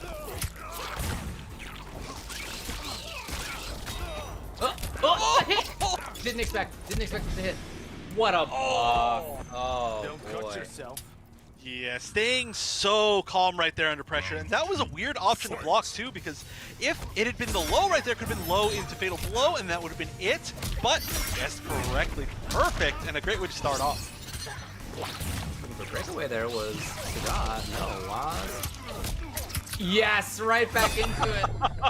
Oh, but another good read on defense. And that is a lot of life gone already, and was still stuck in the corner. No punish on the overhead. Well, instead, Waz is going to get the grab at least for himself. Maybe reset position a little bit here. Yeah, not the back throw, which is probably a pretty easy tech guess right there. Right. Oh, there it is, though. Whee! I love that. That's playing real safely right now. He's not taking many risks. Oh, yeah, maybe too safe. Yeah, he's really just kind of trying to block it out, waiting. No risks there either. Not going to grab, just keeping mid. He's gone mid every single time so far. He's gone strike, strike, strike, strike. Hopefully he doesn't strike out. Oh! Try to shimmy. There it is. What else would it be? Right down the center. Striking him out. It's Sagat 82 taking game number 1. So, look. Waz is on winner's side. If he loses the first 3 out of 5, no big deal. There is a second 3 out of 5. Do you think that Waz will stick with this character for now, or will he go to somebody else? I think he's going to switch. I think in the end he felt or at least he looked a little bit overwhelmed. And Devore is cool, but I don't know. Unless he's just really, really confident that post-reset is going to go 100% his way. But overall, it just didn't feel like it was like a fun matchup for him. And yeah, he's immediately switching. So taking this pretty seriously, actually. Not really going around for any fun picks after the very first one. Well, I respect that. Do what you got to do. Yeah. I mean, it clearly shows that he has a lot of respect for Sagat, right? Otherwise, he would be like, yeah, let's just play another Devora. But he's like, he didn't even go for like a tertiary character. You know, he went for like immediately the Cassie, which was the matchup he chose originally. Yeah, and of course, even with this matchup, Sagat still took a game off of it. It's not like it was free. Yeah. In Winner's Finals. Keep in mind how it played too. It was this kind of like Waz getting in versus Sagat zoning as Buzzsaw. That's how a lot of it played out. The jump timing was actually, I was just about to say how Sagat didn't jump very much in that match, and then he jumped with perfect timing. I mean, it's really nice that he's able to reestablish the threat of the jump, right? And just make Waz say, oh, I still have to worry about this, even though I've shown how well I can anti-air. You can't give up on your tools, even if the opponent is finding ways to solve them. You can't give up on them. You got to find ways to make them work for yourself. And honestly, if your tool has failed like 5 times in a row, sometimes that is the best reason to use it. Is because they're like, oh, it's failed 5 times in a row. Why would they do it again? And then you do, and you win. I like this little style right now for Sagat. I think this is exactly what he needs to do. But keep in mind, every single game, or maybe 4 games, Waz won the first round, not going to do it this time, but won the first round by coming back with Fatal Blow. So he was definitely still a threat. That's true. Every single game in Winners Finals, the round 1 ended the exact same way, flying kick into Fatal Blow. But not this time. And that, I feel like it's like a bad omen. Just as far as like basic like bad luck, you know? If you just can't continue the streak and you win the set. Honestly, Sagat's looking really good right now. This whole set so far, he's been looking a lot more confident in all of his choices. Well, here's the corner situation finally for Waz. He did a lot of good work last time they played. He backs off to looking for a jump range, but he then jumped. Very interesting. Sagat had the anti-air ready for that. And Buzz saw that one-size-fits-all answer. Yo, I love this slow played zoning. Wow, this is so cool. So rare that you see this style. Oh, not quite able to punish that. I don't think Ford went fast enough anyway. Oh, there we go. There it is. But I don't think this kills. I don't know. I'm going to say I don't think it kills. Yeah, I think you're right. Oh my god. Why would you agree with me? Why would you agree with me? Bad choice. Bad choice. I think that flank kick must not. It must just be the flank kick. Yeah, just like literally doesn't detract any damage from the combo. But yeah, there we go. You know, didn't manage to do it the first round, but then heard that and was like, oh wait, yeah, that's right. I forgot that's how I'm supposed to win here. Nice crushing blow throw. Getting the life lead is going to be so important here. And that's part of why we saw Waz go more pressure heavy in that last set. You know, he didn't want to be down in life at all, but he does need to get another comeback in this round. What's the restand mix up? Goes for the grab. That's the forward grab, so he can kind of get a meaty. Just gonna go for a little bit of a chip. He does have the life lead, just barely, but just barely means a lot. Oh! Didn't amplify. Wow. I think was expecting a break. Not quite there. The hat. He's gonna block it for sure. Yeah, absolutely. He's gonna just take the grab. Again, and he did try to tech, but he was wrong on the 50-50 with the forward throw for Sagat to go up 2-0. Yeah, wow. Really, really went for it right there.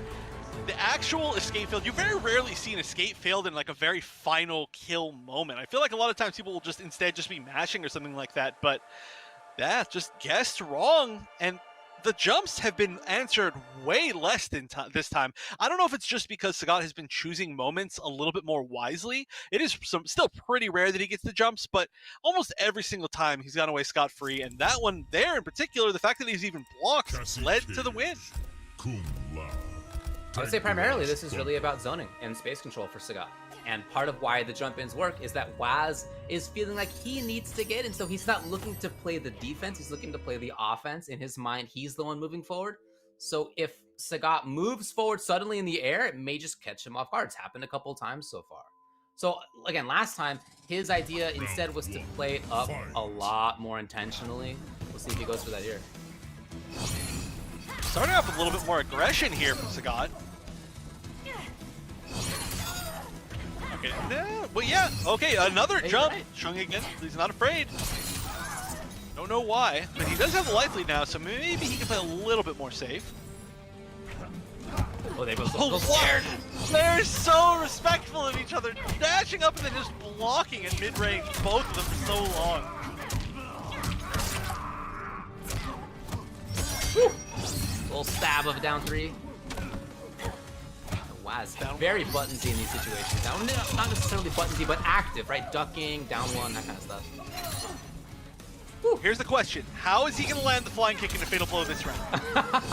That is the question. Don't go in front of the hat. Are you crazy? Oh, yeah, that's not going to happen this round. For sure. Guaranteed. Yeah. All that defensive bar is totally, literally gone. And here it comes back. Fight. Now he's going to have to do the Fatal Blow this round. Of course, I made the joke, so it wasn't going to happen. Oh, no, let go of it a little bit too early. Thought it was going to anti-air, but it didn't quite. Oh, punish. Oh, he can. It's tough, though. The timing is really difficult. 4-2, maybe? 4-2 on 4, or like KB, which we actually haven't seen at all this tournament. No. It's weird. Oh, that's rough. And yet, even still, we got Sagat with the life lead. Yeah, just by a little bit, but yes, he does. Waz, how will he land it? That's the question. Grab, what a wild man. Keep up. All right, he's gonna do it raw. I'm so scared for Sagat. I know, me too. He's doing it raw for sure. Oh no, it's not gonna matter. Wow, the reset 3-0 in the matchup for winners finals, at least for 2 of them. And this is looking like an entirely different set. I wouldn't be surprised if we actually saw a switch from Waz after this. That was pretty dominant. I mean, in the first game that they played throughout this entire tournament, Sagat was the one who felt like he needed to jump against Waz, and now Waz is jumping into a bunch of hats. Waz is the one who feels less comfortable on the ground. That is such a huge turnaround. You saw it at the end. That's how we lost. Yeah, it really does feel like Sagat has total control. You know, it's not that Waz is dealing no damage. It's that the damage that he's getting is oftentimes incidental. It's a kneecapping. You know, it's not something that leads to significant damage. Okay, if this is the pick, it makes a lot of sense to me, because what I was just gonna say was winning for Sagat was his space control. It was the use of that hat as Buzzsaw. Not necessarily for pressure, although sometimes, but really as like stage control, convincing Waz to try to move in some different ways. So, okay, I need to interrupt you. With the I need to interrupt you here. Jade is there, but we got to switch from Sagat because it is a reset. Spiritual Guidance is on the screen in the grand finals. Spiritual Guidance, the stands with the great Kung Lao behind you. This is a switch. Huh. You're right, This because is not the new set, he can change. That's fine. So he's, I guess, saw that Jade's out here and made the switch. I guess so. I mean, clearly this is a character that he's not comfortable using the hat against, but oh, here come the sick conversions. This is such a cool move, but we almost never see it. This is pretty much the only region I've ever seen it in for the past, like, I want to say like 6 months at least. Oh, but there's the knowledge from Waz, knowing exactly when to interrupt. So for anybody who doesn't know what that move does, you go into a stance and you have a bunch of like spirity moves. You can do like a little safe blast. You can do a low hit that's a projectile on the ground, kind of far away. You can do a launcher, or yeah, that's the mid. There's just a whole bunch of weird different options, and I don't know if they're actually considered projectiles. I guess I haven't tested it either, but I think they probably are. I don't know. Maybe. Yeah, my guess would be yes, but my assumption would be I have no idea. But here we go, starting the pressure. And, you know, so far the Jade seems to be working out quite well. Yeah, I really like his movement with it, of course. I mean, we've seen this Jade before, and it's been successful. It's not just about not having to worry about projectiles. It's also the footsies he has with the character, and the ability to stay away if he needs to. His anti-airs are there. Ooh, and the tech, of course. Defense is coming in here for Waz. Oh, and this is going to be a pretty hard to avoid chip situation coming up. Make one really big read. All right, I like that attempt. So if that had been a messed up whip punish at the end of that string, that would have been the crushing blow, which is pretty much his biggest starter, and it would have been in the corner, so he would have gotten a ton of damage. I respect it. It's an okay option when you're down so much life that you need to pull off something risky to make a comeback. But it looked the matchup in general looked a little bit lost against the Jade. I think that's true, yeah, and we didn't really see, I think, what he wanted to be doing with that character. You know, finding those combos. It felt like Jade was too often purple to really be bringing out. I mean, my assumption after having watched this is that the far projectiles at least are true projectiles, just based on the fact that he didn't do them when she had purple stuff going on. So yeah, which one's he going to bring in now? I mean, why choose that variation to begin with? It looked like he chose the same one. Yeah, it's the same one. Okay. Why go this variation against Jade is the question. I mean, it does get some of the nicest conversions of any variation that you can choose from Lao, but is that enough to really like save you? I mean, especially like you could at least choose like the orbiting hat, right? Like that can't be bad against Jade. Yeah, I mean, if you have that on and she's got purple stuff, then you can't really use it in the same way. But you're usually using it in pressure. I don't know. I mean, that is you're starting it in pressure when she doesn't already have purple stuff. Right. There's the glow. Oh, okay. Maybe that one's not a projectile. He did try that, but he was in it. He was kind of in the stance already. We'll figure this out eventually.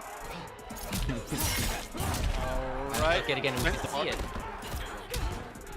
One nice thing is that you do, if you have no bar, forward 1-3, you get the most damage off of it mid-screen with the stance. Oh, good block. Ooh, that was very far away. Max range. Keep it up. No, not quite there. And then Waz without the punish as well. Trying to get back into it is Sagat. Takes the plus flame to just backs up. Yeah. Oh, uh-oh. Oh, fatal blow. That is far. I love how Waz is playing right now. His moving backwards, even on plus frames, just to keep his position unknown for the opponent. Sagat has no idea where Waz is going to be on offense or defense right now. Yeah, there's no situation more scary than Jade with Fatal Blow when she's at that range, because if you do anything, she's going to be back to Fatal Blow, she's going to be forward 2 into Fatal Blow, she's going to do something, and then Fatal Blow you. Just raw Fatal Blow, it's fast enough. Ooh, instant dive kick. That was a cool move, but it didn't really accomplish anything.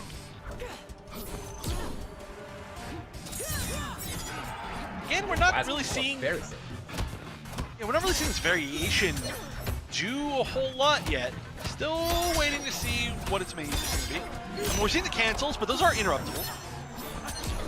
He's feeling a turn. So on top of it, wow, what a call by Waz.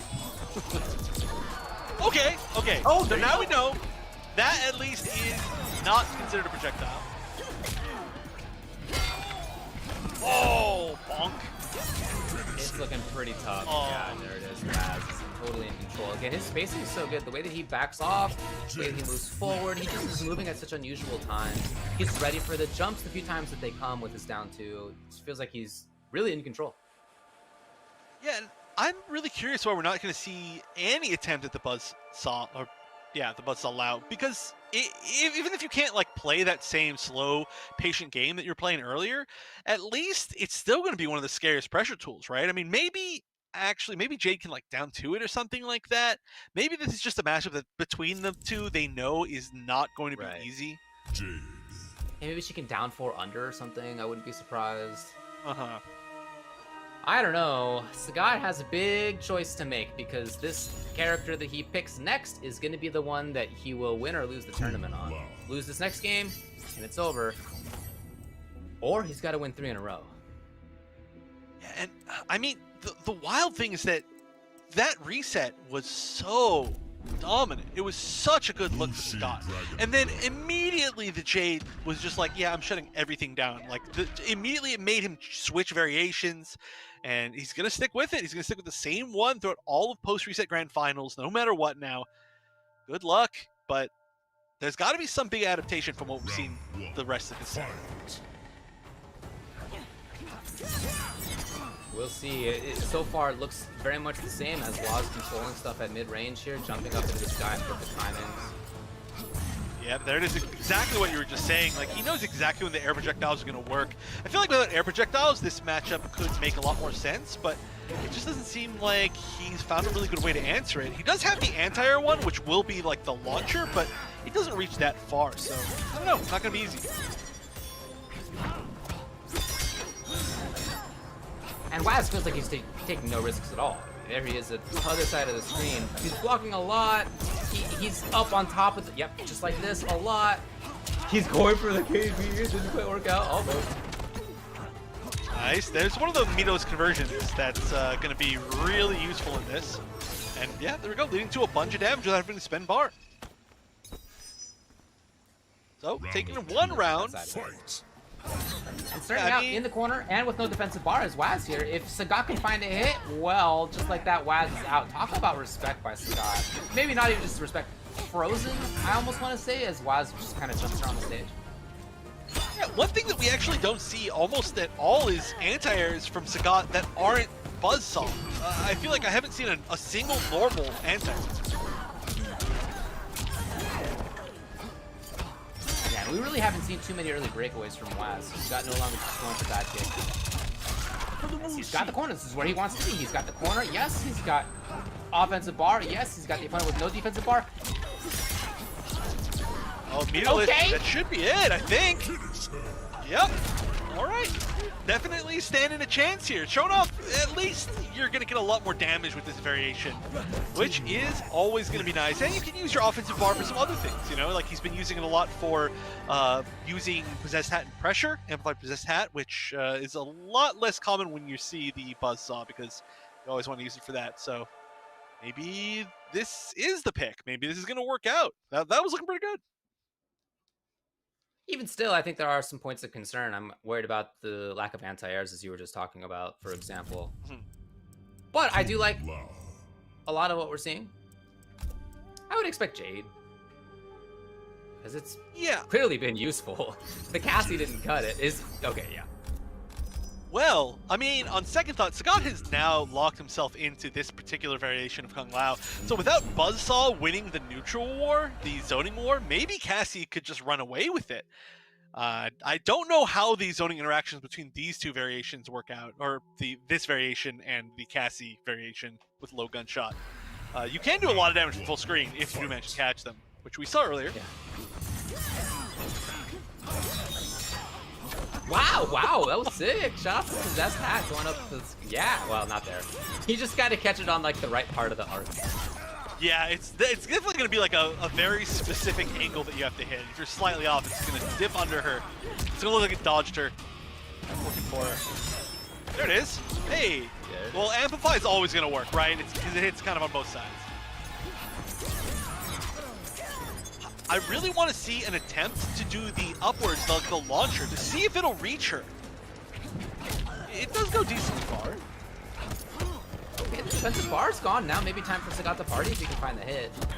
Yeah, steals the turn back. Very even in life here. If either one finds, well, I should say if Sagat finds the next hit, he's mistaken. Not the Jade. Oh, Bad no! Blow, but 2 chances for Waz and neither one confirmed? Yeah, that's weird. That's very weird. Or just could have gotten anything more than just a normal. Okay, has to get through the Fireball Forest. Oh, he blocked it! No, not again! Oh, what a big risk, and it's not the first time. I would love to see the teleport used when Waz jumps, when he tries to do the air projectiles. That would be the perfect time, but just raw and neutral has failed him several times. Here we go! Out of there's Waz. Already taking 250 though. Yes, down 3, stealing his turn back. Trying to take his turn wherever he can. And maybe a little bit too much right there, getting hit by the projectiles, and now this kind of makes up time for Waz. I didn't even see he had that. I didn't even see he had he's only used it a couple pole times. vault. Yeah. Woo! Yes, the confirmed comes. Got it, take him around. Not quite. So close. Okay, Waz was ducking there. He was reading grab. It didn't happen, but he's still at tournament point. Final round. It's actually pretty beneficial for Waz that he didn't convert into Fatal Blow like he should have earlier in the set, because he still got it, which is going to be big. Oh, this is big too. Oh, that could have been a forward 2-on-4 if it had been just slightly lower. Weird pressure. 1-2 pressure. Yeah, I'll say. Sagat just backed off. More comfortable spot. A lot on the line here for him. Waz now just blocking it out. Yes, I love that defense. He backed off to a range afterward where he felt safe. Way too far. Beautiful. Beautiful with punish, and the breakaway might have been on accident right there. There was no real good reason to break away, so there's no defensive bar. No breakaway again. There has not been an early breakaway from us. I don't think at all in these 3 sets that they've played. Oh, huge no, chance! could have done so much more! He just didn't expect it to come out like that. And This now has you to come can down to a see fatal Waz blow. scheming. He's scheming. Oh, yes. Oh, someone's gonna make a read. I feel it. I feel it. 19 seconds. No, no! Waz with a chance, another big chance. No punish either. What's going on, you guys? Only 10 seconds left. It's gotta make something. Okay, okay. It was a big attempt at the fatal blow.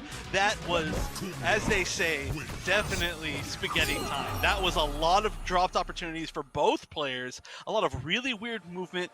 I don't know. This is getting down to the wire. You can tell that both players are pretty nervous.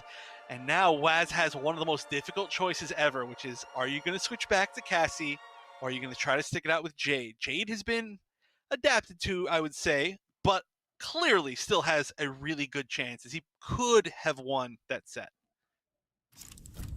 Regardless, this is the closest that anybody has taken Waz so far in the Mortal Kombat Pro Comp Oceania so far. It's the 5th one that we've had. He's won all of them. He still could win this one, but he lost 0-3 in the first set. It's down to the final game of the second set. So, look, Sagat's going to want to win this, obviously. but it is No closer way. than anybody else has gotten. Would he go with Frost here? He does when all of it's on the line. He goes with Frost. Final character, final matchup we're gonna see is Frost versus Kung Lao. Frost versus Kung Lao with spiritual guidance, or whatever that move's actually called. You see it so little, you don't even know what the name is. Yeah, spiritual guidance. This is weird. This is a weird grand finals, but this is what I'm all about. I want to see more of this. How about that for Waz as we come down to the very final game of Oceania, week number 5.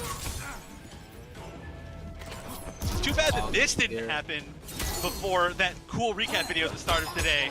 This, I think, should have been on it, and that's going to be a punish. This is not a good start. Frost does have some pretty significant damage. And, of course, the Oki. Some of the longest knockdowns in the game. Really poking at a great range right there as Waz. He, again, jumps forward, as we've seen his Cassie do quite a bit. We didn't see his Jade do quite as much, at least at that range. Oh, that was almost a really sick conversion. Did get a little bit more advantage because he landed the forward one. And now he's got the corner, so this is pretty good. So many cancels coming out. The problem is that does take bar. Oh, the startup. Quite long right there. Swinging from afar. Yo, let's talk about his character familiarity here. We got a practiced professional here. That is, yeah, he is so ready, and here we go. Just needs one more hit in the corner, but Fatal Blow is pretty strong too. Oh, speaking of it, you have to expect that there's going to be some sort of read there into Fatal Blow. Oh no, so close. He was looking so good too. Match point, tournament point for Waz. The strength of that read. And he keeps up as well. Oh, his corner pressure looking strong. Oh, that was an escape failed, I think. It was. Oh, the amplify this time. I love it. Okay, he's a knockdown in the corner. This nice misses the punish. Really needed that to get that corner positioning back. All right, weird counter zoning. Oh, the down 3, one of the better A's in the game. So sick. Doesn't matter if you're Kung Lao. That's the A to go to. Drops the combo though. Oh, this might be it. Totally. Oh, and just one more hit. I don't think it's going to be enough. Yep, he's going to have to get chipped, but it's going to be so hard to avoid. Oh, he baited it! Oh, he baited it, but he didn't get the conversion still. It's going to work out. The Ice Auger is going to do it, and despite being so close, closer than anybody else, Sagat was not able to dethrone the 5-time champion, Waz. And he did it with Frost in the end. How about that? Wow, that means the character we've seen him play in the past, but hadn't seen him play in a little while in these events.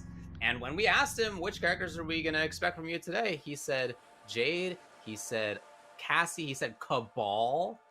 He didn't mention Frost, but super cool to see that character come out in the end, and it looked very strong. Yeah, that particular conditioning that essentially ended the game, right? He did the projectiles, knew that Sagat knew how to thread that needle and get the dive kick punish on them, and then didn't do the amplify to the down 3 far anti-air instead. That has to be like one of the most deserved wins, just based on that one particular read alone. So that was honestly an incredible set of matches from both of those players. I would genuinely love to watch 10 more games of that right now, which is not always the case in grand finals. Sometimes I'm like, okay, that was pretty good, but this is they're just constantly switching back and forth. I don't think I've seen any set that's had that much adaptation between the full 3 sets that they had. So huge shout out to both of those players. Loving it. Yeah, I'm really happy for Sagat. I mean, again, he wants to win this thing, right? Second's not what he wants, but still to be closer than anybody else has gotten versus Waz is a great sign for him. He played great. I mean, you could certainly see a lot more coming from him in the future. Ald as well, I think, is looking great. We had in 4th place Solar Plexus, who played great as well. I feel like this was a really, really good top 8 overall. Yeah, you're just gonna keep going down. And you're gonna be like, okay, and all these players played did great. They did great. They did. No. consistently one of my favorite regions to watch. And of course, this is not over. You know, this has only been the 5th week. There's 3 more weeks. So if you are interested in taking part of it, of course, remember the PS4 tournaments are the ones running this, and it's, or I should say, presenting this. So be sure to check out the Open Series and every other tournament that they are running. PS4 Tournaments runs weekly competitions for everyone of all skill levels. You can compete against your friends and your rivals for lots of nice rewards. So visit the PlayStation 4 Competition Center, the one-stop shop for all of this. All you need to do is go to compete.playstation.com, the one website, and then everything else is basically from your PlayStation. Super duper easy peasy. And like I said, we are just barely over halfway done now with the season, so it doesn't matter if you don't have points, because you know this is a points kind of league. You can still absolutely qualify. It's happened before, and there's still plenty of time. And even if you don't think that you might qualify, it's still gonna be worth it just to play and learn and grow. If you look at the VODs of these players from the very first month, then look at this now. It is so much improved, and it is just a blast to watch. I agree with you. This is one of my favorite regions to watch. It was a lot of fun yet again today, but that's going to be it for today. Thanks a lot to everybody for joining us for the MKPK for Oceania this time. That's going to be it. Have a good day. Have a good night. See you, everybody.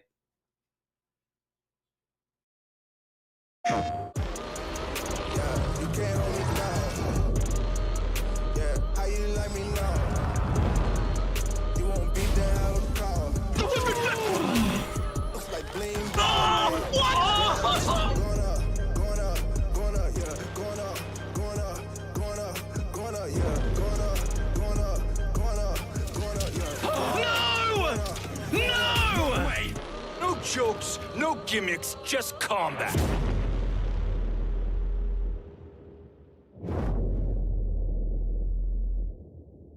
PlayStation.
Hey guys, Ketchup and Mustard here, and it's time to test your might in the Mortal Kombat 11 Open Series. Ready to rumble? Power on your PlayStation and head to the Events app. Filter by type and select a convenient date and time. Boot up MK11 and locate the PS4 Tournaments menu option. Click it to visit a familiar place, the Console Events tab. Sign up and prepare to play. Once registered, you can view your tournament details and check-in time. A notification will remind you to tighten your black belt and get over here for your match. Continue combat in the open qualifiers to close in on the competition. Thank you for watching, and we'll see you in the tournaments.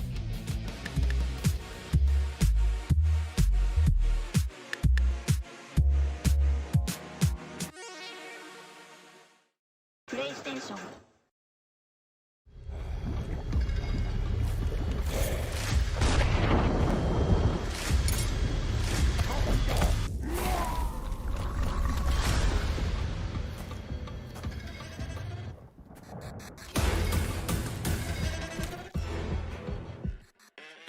Who are you? I'm your worst nightmare.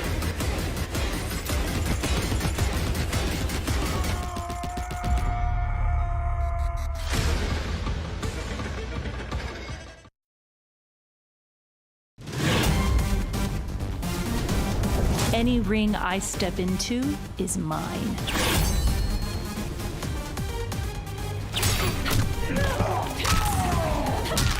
End of the line. Then this fight is now personal.